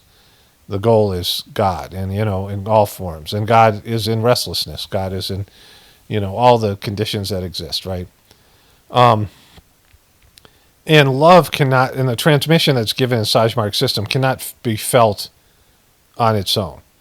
It's felt by contrast of other things. So, it's so much lighter than your condition and so much lighter than what you feel like inside that you can experience it as a pleasurable, peaceful, whatever, loving. Love is not something you feel, because love is the basis of all things.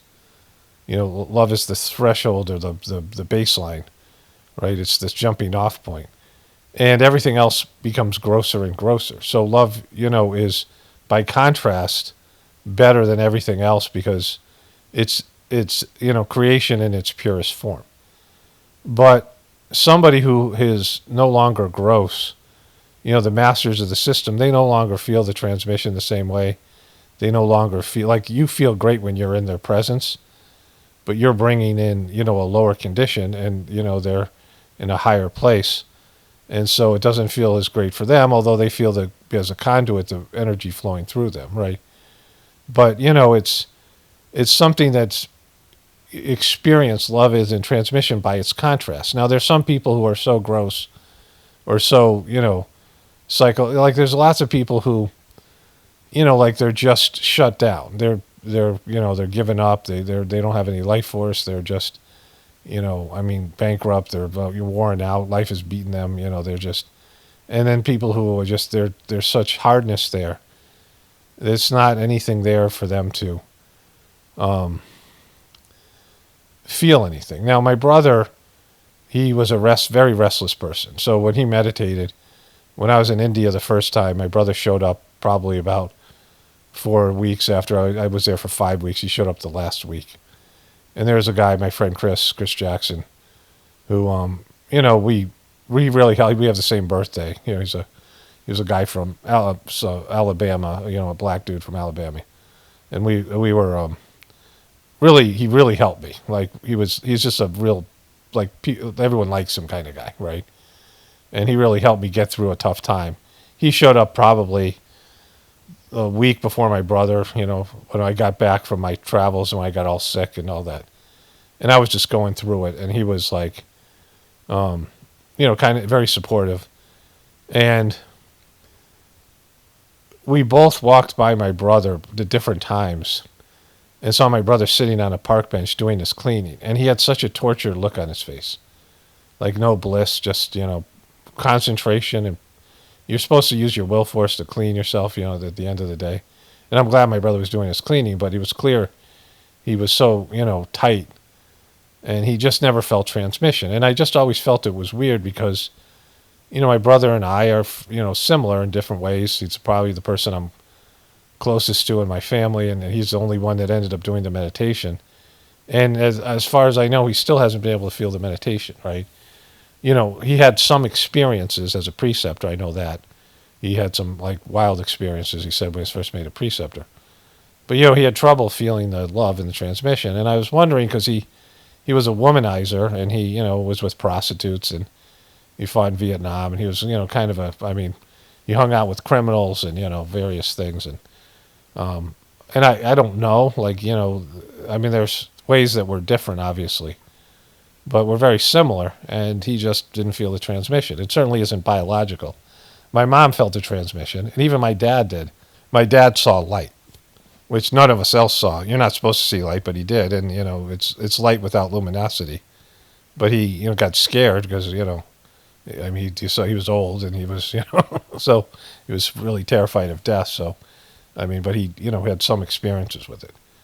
But, I've thought about this quite a bit, and I don't think any of my friends or people, especially from my teenage years on till my early 20s, my late 20s, my early 30s, would have described me as a hard person, as a good-hearted person or a soft-hearted person. I was always kind of an asshole. I said things that hurt people's feelings. I was selfish, punky at times, over the years. But I did feel love. Like I felt love for girlfriends, and, I felt love for animals, pets, things like this, family members at times. And, there was a softness in my heart that I didn't think about and realize. Like I wasn't conscious of it. I was somebody who had the capacity to love, like just love because, a higher capacity to love, and I had a soft heart. But no one would have said that, and I never thought that about myself. I never described or talked about my heart at all. I never once said anything about my heart. I didn't say, like, I feel love in my heart for you to girlfriends and whatever. And I often didn't express it, verbally. I felt it, but I didn't even say anything about it, right? I don't think I said I love you to people very much. Some girlfriends, that's about it. Like, but, other than that, but I had the capacity to love and was really oblivious to it.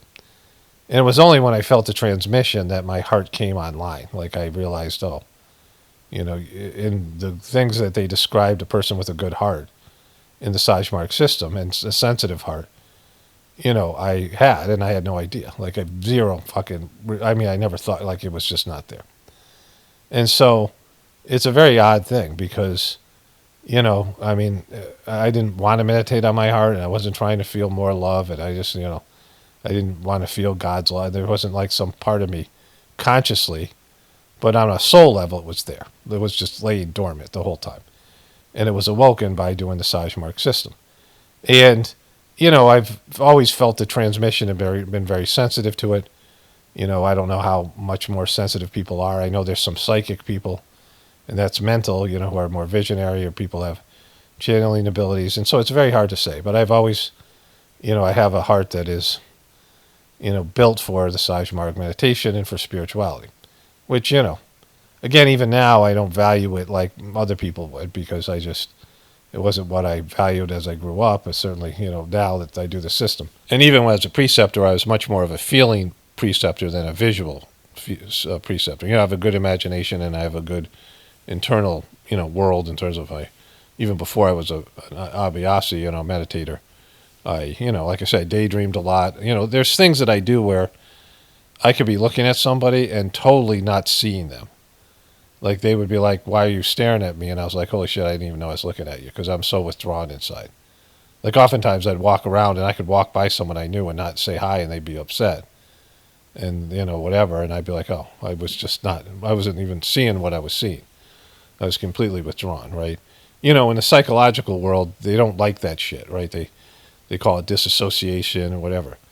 But it's, and it can be that if it's a psychological condition, but if it's a spiritual condition, you're drawn within. You're working on your internal world. You're building an internal world. And if you're doing it with spirituality and with love, it's something different. And so, I've always been sensitive to the energy. And that's what's kept me going, because I felt things from the Sajmark system that I wasn't capable of feeling in my material existence. And not just love, but all of it, like the energy and there's just it would flip a switch and it would turn on my, spiritual, whatever it is, spiritual program. And, and it was better than anything else I experienced, because I didn't feel the same way about watching the Super Bowl or Christmas or 4th of July or, weekends or, I liked them, but I didn't like them like other people did. Like I didn't enjoy things like other people did in the material world, but the Sajmark system was a whole nother thing. And, it was, when my life like truly began, like I had purpose, I had a goal, I had, it was like I said, I came online, I woke up from, just trudging through life without any purpose or any real, reason for existence and things. And, without really, not really having any motivation to participate, in society, because I didn't get it like other people did. Like I didn't, the things that other people were doing, I could imagine doing them, but I didn't feel as strongly about them. Marriage and kids and a career and all that shit. I didn't feel the same about it like as other people did. Like I always felt like, well, there's got to be something more. If there's not something more, I'm fucked, because this isn't enough for me, right? This just isn't doing it for me. So there's this really restless sitting last night. The thing about it is, like, there's all these teachings and, information in the many talks and explanations of the Sajmark meditation. But the Sajmark meditation is predicated on having a living master, like having somebody who's a human being who has a human life. In the Sajmark system, all the masters are married, they have kids, they have a job. Like this is, they have to have a material life and be a material person and be a human being with human experiences. Babaji, two of his kids died. He had 5 kids, 2 of them died. One by suicide. I think the other might be suicide too, but something. If not suicide, he was a self-destructive kid, right? He had shitty kids, for example. Like Charji had his whole family. His mom died when he was 5. Lalaji's, the first master's mom, died when he was 7. Charji his whole family just fell apart after his mom died, especially his maternal family. And he had to, someone in the family ritualistically had to light the body on fire, which is, probably a pretty unpleasant job. And he described it as such. And he had to do it like 12 times because people who were supposed to do it didn't show up. Like things like that. He kept on having to do it, right? His family was just falling apart. And he suffered physically, migraines and other things, and just even as a kid, like a lot of suffering. So you have to have those experiences. And a disembodied soul, because there's spiritual work that can be done, but it's something different when there's a living person who's, embodying the meditation of the energy in the meditation. And it's easier for people to fall in love with a person than it is for them to fall in love with a soul without a body. Or not fall in love, but love somebody spiritually, right? Like the disciple, it's easier to be a disciple, a follower of somebody if they're alive. So, the time to know Jesus was when he was alive. The time to know Buddha or Krishna or any of these, these beings, it's really difficult for people to gravitate to an abstract idea of God and a soul and, these things, right? And so there was never any thought, in fact, the Sagemark, especially with the Whispers of the Brighter World, that there would be masters in the Sagemark system for like 10,000 years. There's never anything about somebody shitting the bed like Daji, what to do if the master fell. In fact, there was one reference point where Charji was told that he was in the central region and he was, in the second highest position you could be in as a spiritual person, like a cosmic functionary position. And he said to Babaji, okay, I'm ready to die now. And Babaji said, what are you talking about? He goes, well, I don't want to fall. You said that this is, you've brought me up to this level. I've achieved this goal. I want to die before I fall or something like that, right? And Babaji said, well, first of all, you think I helped you achieve this for your own good benefit? Like this is, you're here to continue the work, right? Like this isn't, this isn't for you, right? This is you. Somebody doesn't achieve this for themselves. It's for them to do God's work. And he said, and you're not going to fall. In your case, that won't happen. And, and everybody kind of took that as a master of the system could not fall. Like that's how we all felt, like from that, that interaction, that it was impossible because they had been, cleaned. Everything that would make them fall had been cleaned out. That there was, and that was part of his, he, in his diaries and these things, and Babaji's diaries, they go through this extensive cleaning process, and they suffer unbelievable fucking difficulties. And so it's impossible for them to fall, and, it would have to be that way. Because spiritual beings fall all the time, and for somebody to continue on this lineage, there would have to be no chance of failure or falling. And so when Daji started to be a piece of shit, nobody, I couldn't believe that he was actually falling. Like that was, there was no reference to that in the literature or anything like that. And so, when he did fall and there was no master, that was pretty fucked up, right? Like it was like what do we do? And for me personally, like I could not live without this transmission or function or this is like I would there's no purpose for me to live. It's just whatever. And in the beginning, I'm like, well, I'm not going to quit the organization because I'm not giving up the transmission, because why should I do that? Because they suck, right? So that was my position. I said this recently in a video.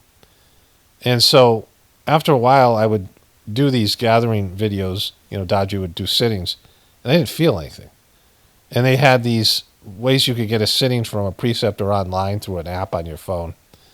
And I didn't feel anything. Like this transmission, I didn't, I felt little bits of things.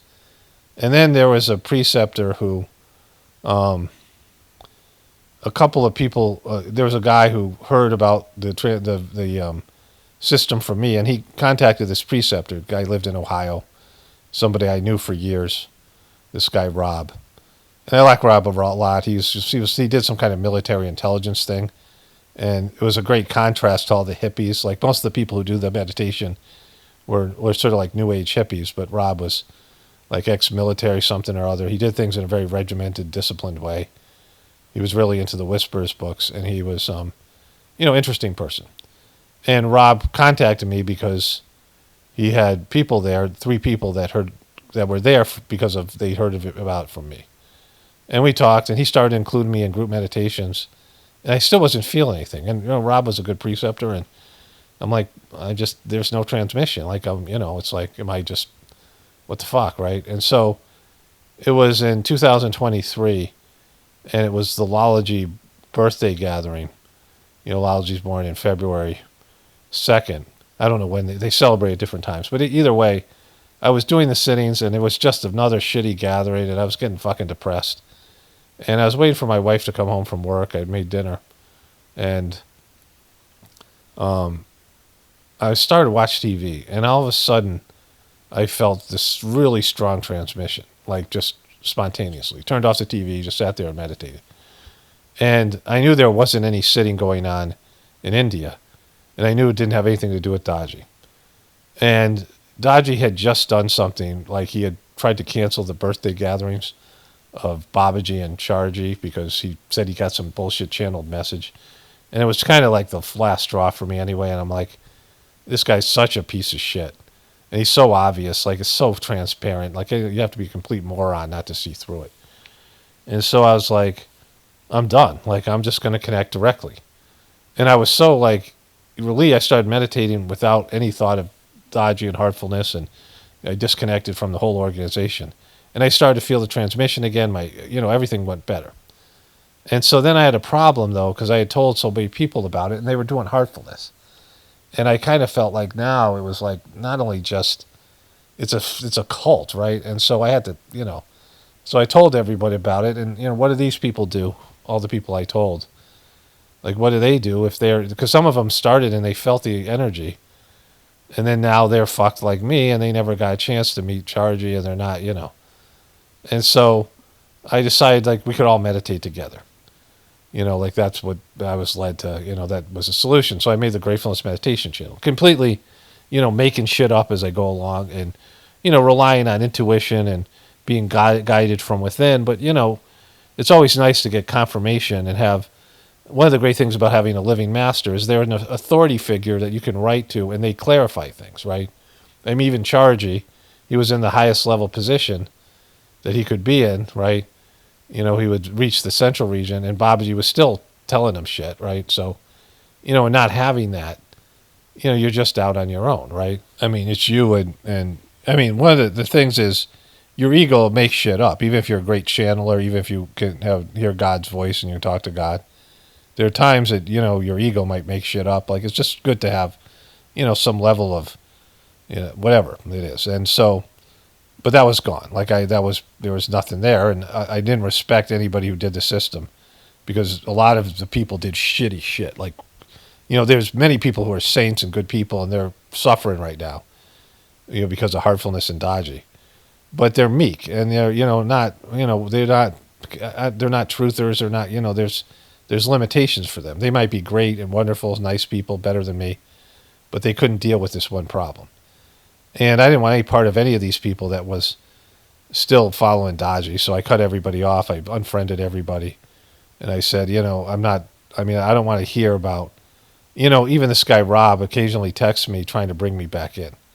And I said, it's not, Daji's a piece of shit. Like he dissed Charji. He dissed his master, which is a fucking unforgivable offense. Like, you can't do that. Somebody who's been nothing but good for you. Like, the master of the system is, the reason Daji's anything is because of what Charji did for him for like almost 30 years. And, and he had, anyway, so at some point I had a dream that Charji was in it, and he made me a preceptor again. Like, I had been a preceptor before, and then it was taken away, and then he made me a preceptor in the dream, and I started giving the sittings, and it was working. I could feel the sittings happening. And so then I started doing those things on the Gratefullness meditation channel. But it's totally illegitimate. There's no organizational backing. It's a dream I had, an experience I had, meditating, and the divine grace descending on me during that birthday celebration. Things that, and those are the most legitimate things, but it's always nice to have some material confirmation. The woman, the medium who does the Whispers of the Brighter World, the French woman, she started to get messages from Babaji, and she thought she was going insane. She was freaking out, and she had done this in a past life. And Babaji gave a message to another woman who was like a psychic, who I don't even think ever did the meditation, right? And she gives her directions to the woman's house. Like no one knows this woman even exists because she's a shut-in. She fell off a horse when she was a kid, right? She came from money in France, and some doctor she described as a butcher fucks up her back. And she can't leave the house practically. She's just, she's in constant pain. It like fucked up a nerve center, so she's weak and in pain all the time. And so she couldn't go out, and, nobody knew about her. And people started to show up like weirdly because Babaji sends this woman, and the woman knocks on the door and says, Babaji told me to tell you these messages are real, right? But throughout, if you read the Whispers of the Brighter World, Babaji is constantly saying to her, you're not crazy, especially when he started doing the prophecies, which we all now know to be true. I mean, most of us, I've read the prophecies, and, there's one that talks about a big event, happening in 25 years, and it's to the day of Trump starting the war in Iran. So, like, there's things like that. But, all of us in the truth community know how you can see that these prophecies are going to happen, right? I mean, at least, get a sense of it. But she wasn't that way. She wasn't a truther. She was, and no, there's other things too where she just flipped out and like thought this was, she was either going crazy or channeling demonic spirits, like this whole thing. And so she constantly had doubts. Charji, if he documented all the stuff, the sittings he got, and the work he did, and the travel he did with Babaji, and he saw like, the subtle miracles, the Sajmarg system, the spiritual miracles, not material miracles, but spiritual ones. And he had these amazing experiences in meditation. Like there's a time, one of them that stands out is that he is meditating and he's just surrounded by blue. And he feels like incredible, like he feels amazing. And he's just sitting there in this, he's floating in like this energy, this blue light energy. And he comes back and Babaji says, that's all. And then he opens his eyes and he's like, what was that? And Babaji goes, oh, that was eternity. Like you were like just sitting there in eternity, right? And so he's had these experiences and, given all these sittings and done all these things. And, travel with Babaji. I mean, he was really into the system in a way that, like, I never had, I didn't have these kind of things. I mean, I had some of them, but not, the kind of experience that he had. And at the end, when Babaji died, he said he was always ashamed that the first time he gave a sitting after Babaji died, he didn't know if it was going to work or not. Because, like, he just associated it with Babaji, right? And then and then he said I was ashamed of it. But, for me, I didn't have any of those things. The problem with Charji was this. At the end, Babaji didn't want to make it a public knowledge that Charji was going to be his successor because there's all these guys that were coming around and they all thought they might be Babaji's successor. And they were making progress, and Babaji knew if he told them Charji was going to be their successor, they would get mad and quit. And so he, made which, I mean, it almost seems like, there's a plan here, there's a divine plan, but it's not a good decision on his part. And he wrote like almost on a piece of paper that was almost like the back of a napkin. And he showed other people. He had witnesses, some of which, even though they witnessed this, they still turned against Charji. And so there was just this piece of paper where he said, yeah, you're my successor. Now, he had piece of shit children, like one son particularly, but a couple of them. And they wanted the property. There was an ashram, they wanted everything. There was about 5,000 people, and, there wasn't as like it was now. But they thought they were going to inherit all this shit, right? One of the guys beat his wife, and, like, there's Europeans and American, like, women there, and they were watching this guy beat his wife, Babaji's kid. Babaji was so, soft and subtle, and he had this total piece of shit kid, right? And the other son, Charji, took under his wing and got him a job at his company. Charji was a, executive at a plastics company, and he got this guy a job. And, he really was like a big brother to the guy. And this guy turned on Charji and tried to get him fired. He started talking shit to his boss about him. I mean, this was Babaji's fucking kids, right? So, like he had shitty kids. I mean, I guess his wife was kind of bitchy, like he had to, like, like this was his, I mean, he was a, divine being with like these conditions, right? And so all these people turned on Chargy, and they just didn't embrace him. Plus he was kind of like a bouncer. People wanted to spend time with Babaji, and he would shoo them off because Babaji was tired, and, they just wouldn't leave. And, people took advantage of Babaji's softness.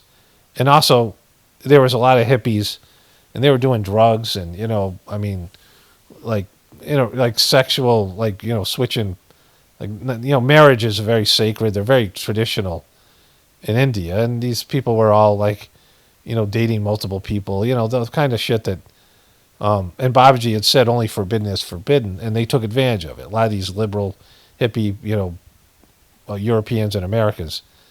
And he told Chargy, you have to bring discipline. I was too soft on these people, because he didn't want to make rules and add to the sins that they were doing. He didn't want disobedience to the master to be added to their sins, right? So there was this whole thing there. And so he told Chargy basically on his deathbed, a year or two before that, you have to bring discipline to the mission. But then Babaji got really sick, and he was kind of in and out of consciousness all the time for about a year. He was just, and he went to America in 1974, and he got really sick, and he was never the same after that. He died in 1983. And these vultures started to swoop in, and they started to push Chargy away and wouldn't let Chargy have access to him. Chargy was running the whole mission. He was secretary of the mission. He was in charge of everything, all the paperwork, of the finances, all the, everything. He was in charge of the, the preceptors, and he was, he was the only person who was trained to make preceptors. He could, give the sittings to make preceptors. But a lot of people rejected him because they didn't like him. They thought he was arrogant. Babaji was 5 foot Yoda-like character, and Chargy was like a bigger than life, very well educated, westernized. He had gone to Europe, grown up he went to a Christian school. He knew a lot more about the world, much more modern person. And he was, he was kind of more abrasive, and he would say things that were less, soft or whatever. Like, at least that's how they came across. And so the people didn't like him and didn't want him, and they loved Babaji so much. And, so it was a big struggle. And somebody tried to kill him and poison him. And so, the last 6 months, Chargy didn't know whether he was going to be master or not. Like, Babaji was in a coma for 6 months, and in the 6 months before that, Babaji was so far gone, and Babaji wouldn't kind of communicate with him, and they were trying to, like, physically prevent him from being around Babaji, right? And so, like, he wasn't even clear, like, did Babaji change his mind? And, someone rumored that Babaji had found somebody better, some 18-year-old kid, that he was going to be his successor. And so Chargy, it died with a lot of, like, Chargy wasn't sure himself and nobody else was sure, this kind of thing. And it was a fucking mess. And there was lawsuits, and there was, multiple spin-off missions and this whole thing, right? And so when Kamlesh, when Chargy was set to die, he was going to make this one guy his successor, and that guy crapped out. And, I had a couple interactions with that guy, and I'm like, wow, this guy's a piece of shit. Like, he started yelling. I didn't attend group meditation, and I was waiting to have breakfast. They have this cafe. Group meditation's like 7:30 in the morning, and I just, I'd been meditating so much, and there's 3 meditations a day, so I just skipped it. And I went over to the cafe to get breakfast, and I was sitting there by myself. And there's this guy, he was in charge of it. He was obviously like a, successful businessman, who he always wore like a dress shirt and a tie, in India, where he was, always dressed like a, American businessman. He was very articulate, very, just a developed person. And he had retired, and he ran this snack bar for free. He volunteered. And this guy comes in front of me. This guy was the Chargy's successor, and then he withdrew. And he got death threats, and people didn't like him because he wasn't a Brahmin, and there's a whole bunch of political bullshit, right? Chargy was very upset about it. And this guy, he cuts in front of me. He just walks in front of me like I don't exist, right? There's like a couple of times I just wanted to fucking slap somebody, and this was one of them, right? And then he starts berating this guy, this volunteer guy who's in the kitchen. He starts talking to him like he's a dog, like he's a, and the person who hates dogs, right? He's just talking to him. And I'm like, I'm getting like pissed. Like, I'm like, and this guy, I guess he was in a hurry and he ran out of meditation. He must have been there. And he was such a prick, right? And I was like, thank God this guy wasn't the master, right? Like, that's what I'm thinking, because Kamlesh is now the successor, and, it was after Kamlesh got nominated. And I had good experiences with Kamlesh, and I thought he was at the time he was good. He was a good person with it. But anyways, like a couple weeks before Chargy died, he put out, messages and things, and he was pretty clear. He didn't want Kamlesh, Daji, to suffer what he suffered. So he wanted to make it very clear that he was his successor, and there was no doubt about it. And, everyone knew he was already vice president. Everyone knew it was going to happen. He was like, you better, you guys got to accept this. Don't, cause problems. Like, and everybody did. Like, everyone was cool about it. Like, for the most part, I mean, as far as I knew. But then Daji turned out to be a complete piece of shit. And I saw it coming, and it was hard for me to accept. Like, I had numerous interactions with him. I'm like, this is one dumb motherfucker, and he's not right. And like, I was like, maybe he's just needs to sort of absorb, but he's going to grow into it, right? But it was hard for me to, like, he was just like stupid. Like, talking to him, I was like, holy shit, like, what happened to him? Because he used to be not he was smart, like, he was successful guy, whatever. He was just fucking, he lost his shit, right? But in that, right, there was no sense of, what do you do if the guy turns out to be a piece of shit? Nobody knew what to do. I certainly didn't. Like, and I saw it. And not only did I see it, I made videos about it. I started talking about it. And all these people came to me. There was one guy, this one doctor who they wanted, this doctor, he was an American guy. He was an American person. And they wanted him to validate this scam, this midbrain activation scam that they call Brighter Minds, that had already been a proven scam in India, where they would put blindfold on kids, and they would allegedly, in terms of this thing, they would look through the blindfolds, but they would solve Rubik's cubes by using their other senses, because they would do these exercises like rubbing their belly and tapping the top of their head, stupid shit like that, right? Unlock some hidden abilities. And this guy, this doctor comes and he calls me, says, "Can I talk to you?" And he's from Houston. He's an Indian guy that grew up in America, and he's very Western. He swears, and he gets the whole. He grew up with sort of a guru culture at home, but he's a American doctor. He's a American citizen, and he's successful. Like, he's a rich doctor. And they contacted him, and they wanted him to validate this Brighter Mind scam, but he did what some other guy had already done in India. That's not connected to Brighter Minds, but he'd done this. Other people had used this scam. It was called midbrain activation. And what they did is they put eye patches on kids instead of blindfold, and the kids couldn't do shit. And that's what this guy did, and everybody, he wrote it up, and he was like thinking he was going to save Daji some embarrassment, and everybody turned on him. All these, and some of them were doctors and scientists that all had validated this thing. Like, they just went against their whole fucking profession and put their credibility on the line and validated this scam for Daji. And this guy was freaking the fuck out, right? And, and he tells me, but then these people are telling me about this. They're some kid in India who's, he's Indian, but his parents live in Ireland, and they're preceptors. And they, went against the guy who was running this scam. Daji franchises this thing, right? And the kid calls, he starts emailing me, and he tells me all this stuff, and he goes, they threatened my dad, and they threatened me. Like, the people were threatening him, like, fucking, this is supposed to be a spiritual organization. They got these fucking criminal thugs in there, right? And I'm like, holy shit. And so the information just keeps on coming. People are like looking at me because I'm talking about it publicly, and they're scared to do it. When I started making videos about this, and people in India were calling for my assassination and shit. And like, this fucking, it was a bizarre time. And, the whole thing had imploded. And like, over time, I just realized that Daji was, he was unredeemable. Like, he couldn't, Like he had just fucked up, and whatever happened that made him do this, his own business, whatever made him into a scammer.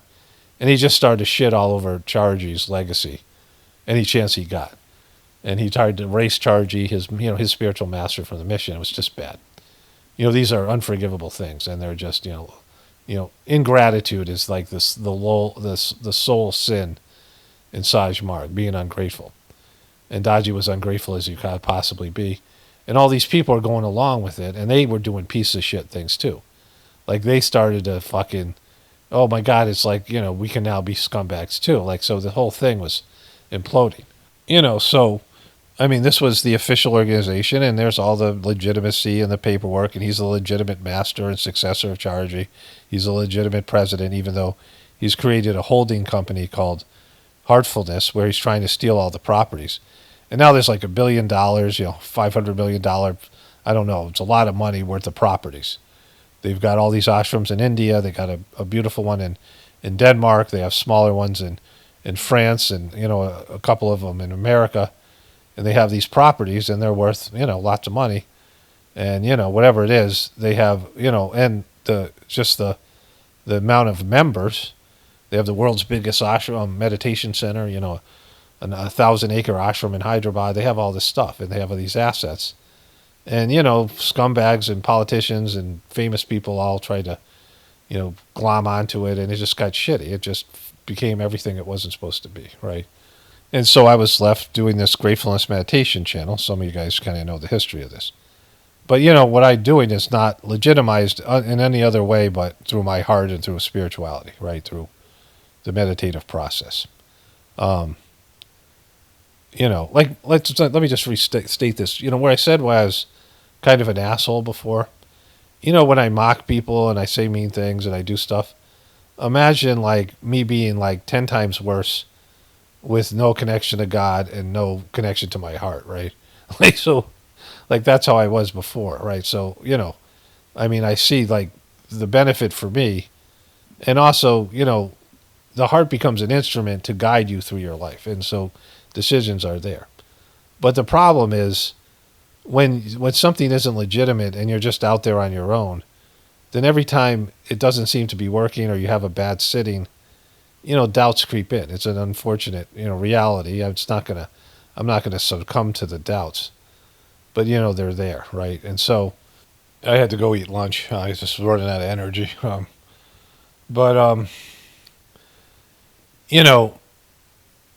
There has to be doubts to create faith. Like doubt and faith are like the opposite things. So you have to have doubts because, belief in God has to be something where if it was concrete and written in stone, like it was just there was no doubt in it.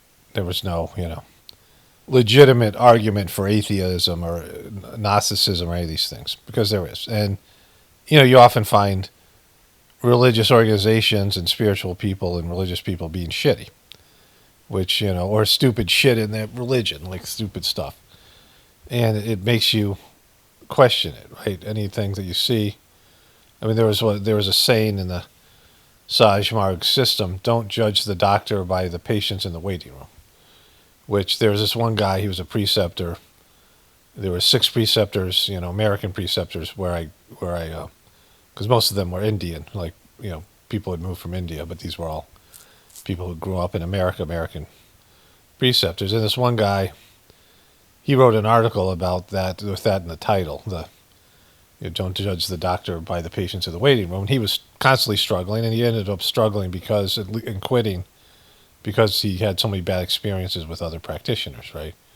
So there's always stuff like that, right? And so, it's like you have to push through it. You have to push through the doubts. In any field, you're going to have that in spirituality more than anything else because, God is so subtle. It's not, it's nothing to really hold on to. It's nothing. It's not a material. It's not material proof. There's no scientific proof. There's nothing there. It's it's a leap of faith.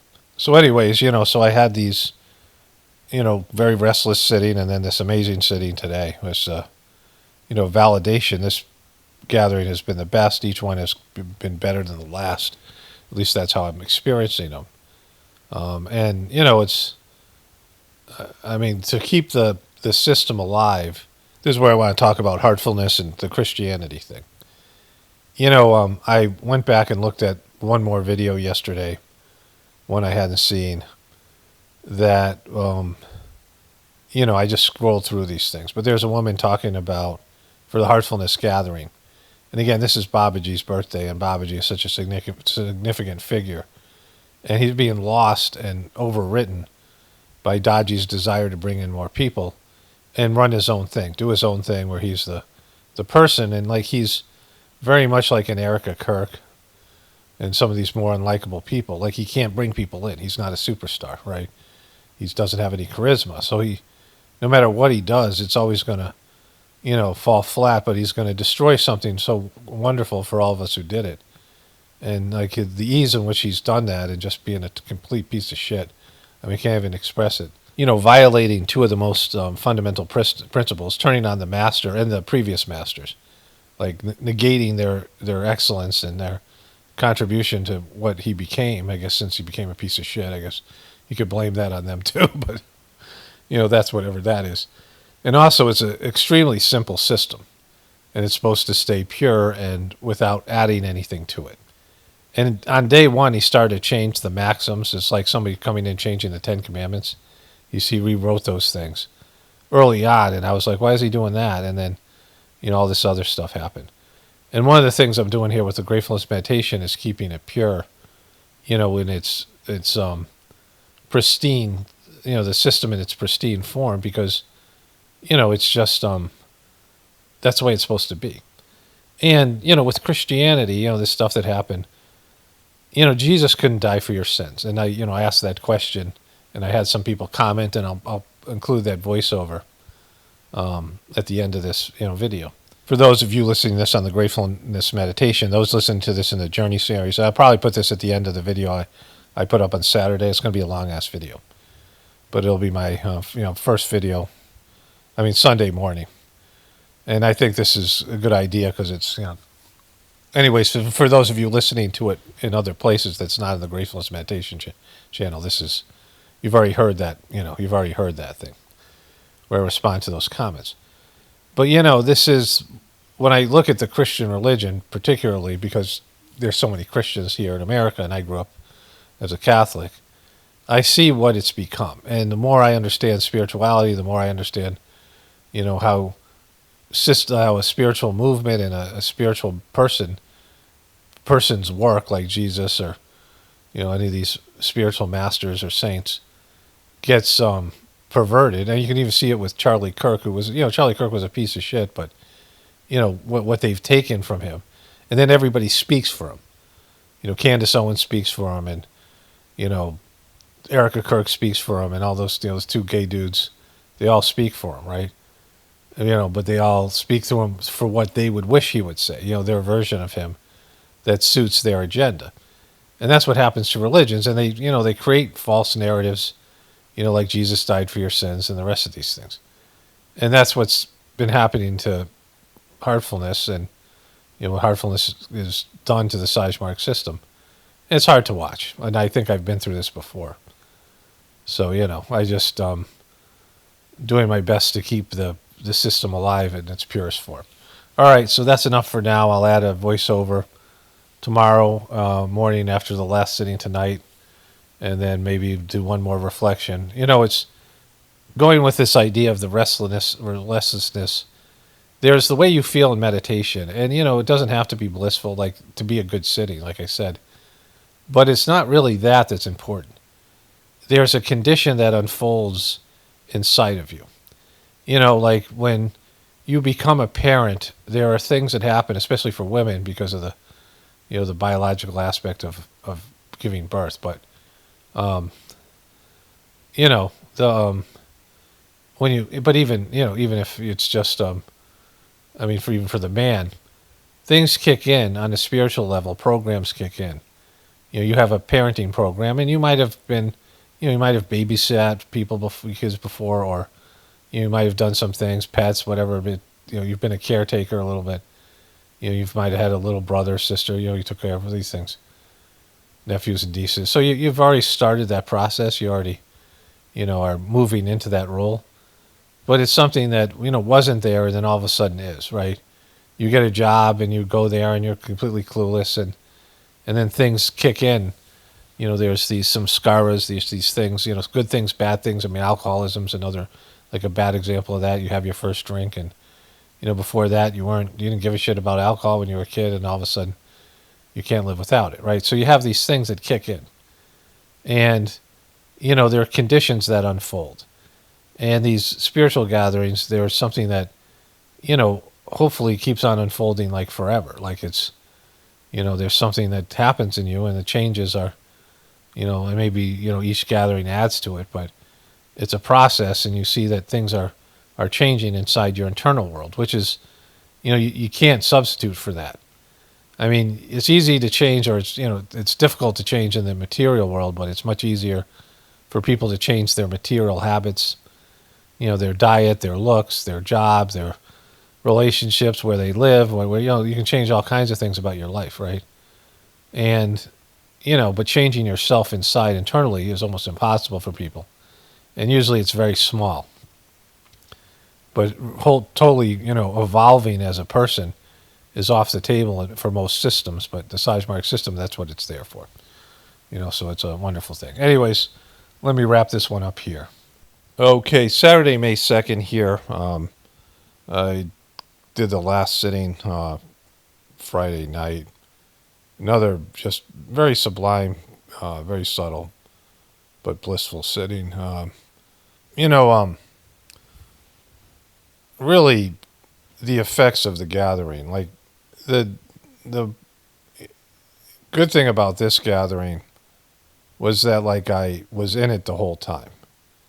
Like when I was making videos, when I was outside working, when I was watching TV with my wife or whatever we were doing, walking, I was just out of it. Like I was gone. I was just really withdrawn inside, and I mean, there's a certain thing where you're just the bare minimum of consciousness that you have to engage with the world. Like you can't be just like, in a stupor where you're in a catatonic state, like something like that, which of course wouldn't be, a healthy thing spiritually.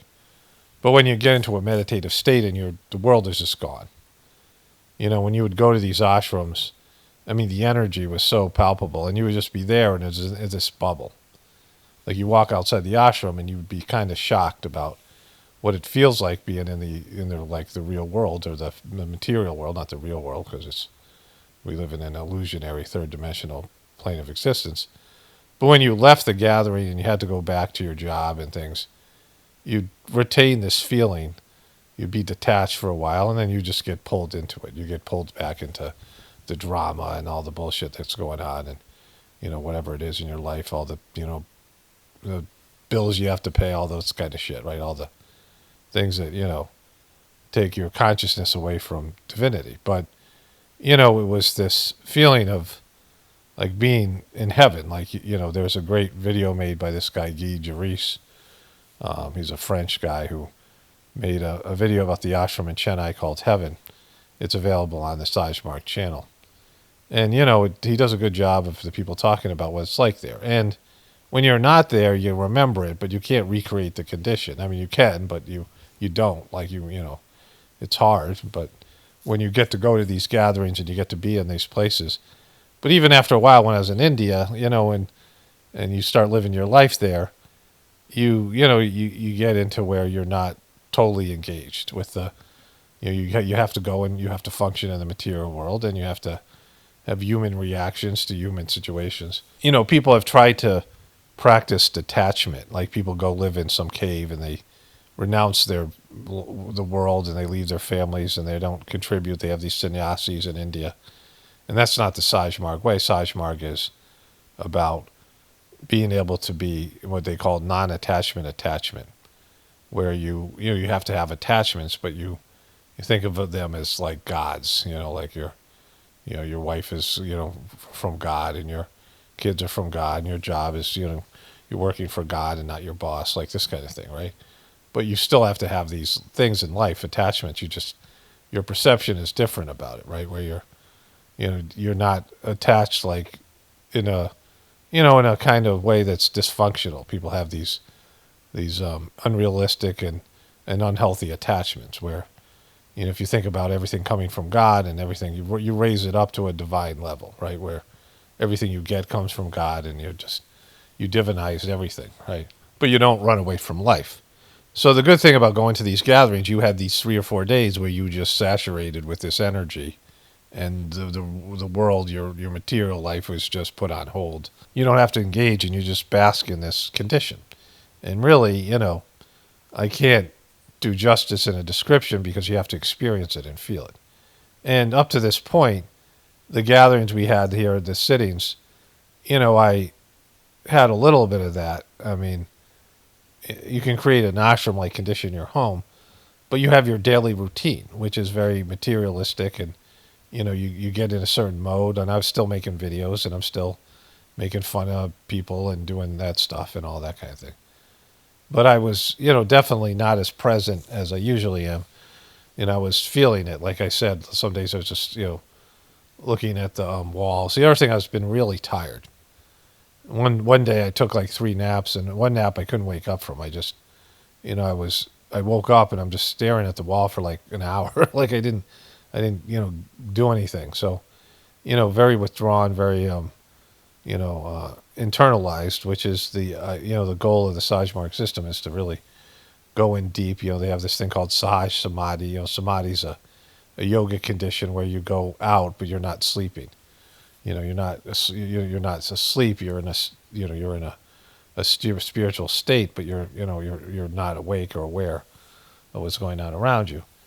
And so they have Saj Samadhi where you are conscious, but you are also withdrawn into the spiritual state, where you can function and do your things that you have to do, but you're also, withdrawn into this spiritual state. So this gathering, which I didn't prepare for, I only took one sitting the night before, that one of my viewers had to remind me that it was coming up, because I didn't talk about it, so I didn't really wasn't aware it was coming up, even though I'm aware of these dates. I just was not, I mean, like 2 weeks ago, 3 weeks ago, or a month ago, I knew April 30th is coming, Babaji's birthday, but I didn't think about it. And for whatever reason, it just didn't click. And then I didn't prepare for it. And then I started to feel out of it 2 or 3 days ahead of the gathering. Like I just recognized I was just not really there. I was like, I was oblivious to stuff, like you get into a state where you're daydreaming kind of thing. How people get lost in their phone and they're not there, they're not present with you, but you're lost within your own internal spiritual condition. And I noticed that like days ahead of time, and then the whole gathering. And I feel it now, and it'll just be how long it lasts. But it was a very good sitting last night, and just, it was very subtle, like I said. And just, I don't know what to say it other than that. I mean, it's pretty simple. And, I'm going to talk about, I have a whole long voiceover that I did for my regular videos, talking about some of this stuff and the stuff to do with Jesus. And, I got some, this was going on during that time. And, I had a dream, and I forgot to talk about this part of the dream because I didn't remember it until later. But there was, I was it's like I moved to this area, a house, and there was a woman who was a preceptor giving a sitting, and the sitting didn't exist, and I talk about this in length coming up in this one of these voiceovers, either the previous one to this or, the one after this. I don't know when you're going to watch this during the Journey series, but these all go together anyway. And when I talked about this dream, I was saying, this woman, someone told me this woman was unmade as a preceptor because Daji said he didn't need preceptors anymore, and there was these things. But there was this guy in the dream, this preceptor, who was the nicest guy, like someone who I thought was the nicest American person, like someone just was, good energy. His wife was kind of a C word, but she was, they were devoted people, and he lives in this area that I live in now, where my wife was living. I moved here when we got together, and before we got together, I connected them so that she could get sittings. My wife wanted to start the practice, and he he gave her, her introductory sittings, and my wife was near the ashram in Ohio, and she had a chance to go over there, and she went over there, because she was learning about the practice, and she was treated kind of not good. And what I didn't know was there's a guy who listened to my videos. He was a guy who sold dehydrated foods. He had voted for Trump back in 2016 or 15 or whatever it was, 16. And he contacted me, and we had talked before, and he had been listening to my videos. And he saw my ex at that ashram, and they were treating her like a celebrity, her and her new man. And he had interacted with these two people, these preceptors, right? And by that time, I had moved here, and I'd gone to satsang, group meditation, and they told me that there was going to be some big gathering, and this guy who I knew was coming down, and he was going. This is before I had criticized Daji or anything like this, and he had written the book with Daji. He had, Josh. He had, been a Abhyasi who had taken notes about what Daji told him as a preceptor, and they wrote the book, The Heartfulness Way, together. He wrote the book, and Daji was the subject, but they said they co-authored it because it's just they don't play by the rules, right? But he was coming, and they were trying to sell this book. And I knew a lot about doing that because I had self-published on Amazon, and I, had information, and I was like, well, I could, and I was going to come there.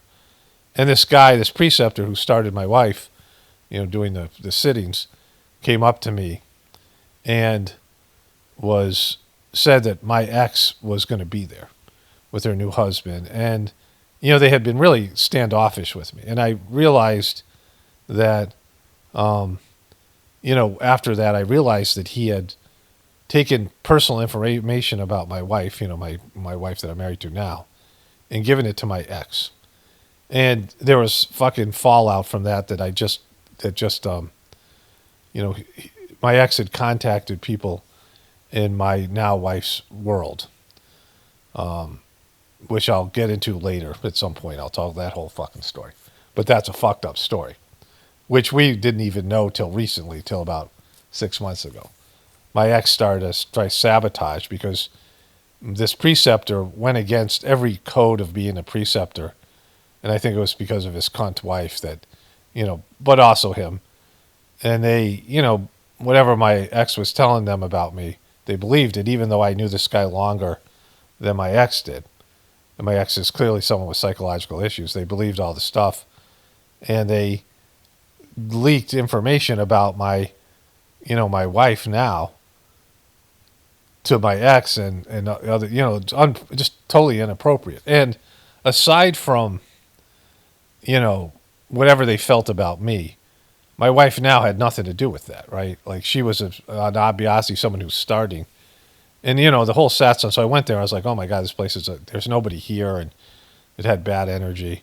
This is before I knew Heartfulness had collapsed. But, part of this was Daji had sided with my ex, which was, he's just a punk and just a fucking, just really bad. Like, you can't do that as the master of the system.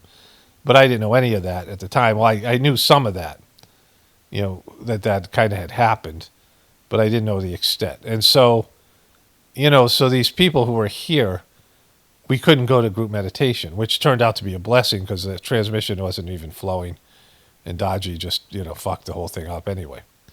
But, my wife and my two kids who would have maybe come to satsang, my kids, even if they didn't stick with it, they could have benefited at least for, a month or two, or whatever it was. But all of us were excluded from it. And again, it didn't matter because the energy had gone south and, it was a blessing. But this guy was in the dream. And, and he was kind of lurking. And, like, they wanted to have contact with me. And I was like, fucking no, like, what you did was, like, you broke every fucking rule that you should have broken in terms of being trustworthy. And staying neutral and keeping it about spirituality and not getting sucked into a crazy woman's fucking bullshit drama. And so, this was, whenever I've learned more about these things, there is a larger breakdown of, going back to what I was saying about the spiritual condition, is that, the spiritual condition that you get from going to one of these gatherings and doing the meditation, you have to like use it in a way or have to apply it in a way where it affects your character and affects your decision making and who you are as a person, your life choices and all the rest of it. And these people just didn't do that, like none of them. And as soon as Dodgy came in, like, Chargy was just upholding everybody to a certain standard. And as soon as Dodgy came in, it just said, like, there's no rules, anything goes. All these people just, like, started to do fucking fucked up shit, right? And, I am not like some, choir boy, I mean, I swear, all the things that I do. Like, I'm not, a good example of a person who's, really into integrating spirituality and, I mean, the things that I grew up with, the place I grew up with, the family I grew up in, I tried to be like what people think of as spiritual. I tried to be kinder and nicer and, just, it was very performative. But who I am as a person, the way that I express myself here on these videos and my channels and these things. So I just said, well, it's better to be authentic. Why pretend to be something I'm not, right? But there are things I would never do. And I mean, like the things that, for example, if a person came to me as an Abiasi, I wouldn't betray their trust and leak information about them, regardless of who sent them to me and whatever the situation is. Like, that's just like a fucked up thing, right? And there's so many things that they've done like this, like engage in scams and engage in criminal behavior and just lie to people. Like, I mean, there's one thing to be fake nice, but being fake nice but lying to people and misrepresenting the truth and betraying people and then, manipulating them, that's all fucked up shit. Like, there's, I mean, I might not appear to be kind or nice, but I wouldn't do any of that stuff. Like, even before I was a practitioner of the system. And the stuff that these people have engaged in and the stuff that they've allowed Dodgy to do and, all these things. And, he's just fucked the whole thing up, which I get into, I think, more into voiceover coming up. And so, the contrast to that. And I was thinking about how, the blessings that everybody who goes to these gatherings, many of these people had more time in India, more time with the master, more time with Charji, more time with, they knew Babaji. And they've had all this blessing of all this spiritual energy. And like what they've done with it is depressing. Like, it's just, it's a real condemnation of the human condition. These are higher developed souls. People who feel the transmission and can do the meditation, they have something. They have some spiritual capital. Some of them are famous. They have famous past lives. They're famous people. Saints and spiritual people in past lives. They have some capital. And the way they've behaved is just, I mean, it's really a bummer. Like, it's, and I was just reminded of all that, and that dream, was part of it and all the rest of it. And Dodgy, destroying Babaji's birthday, bringing in these other people. So it's a real fucked up thing. But anyways, here's the other voiceovers that I had, and I'll, if I have any afterthoughts about this, maybe in a week or two, I'll post another video.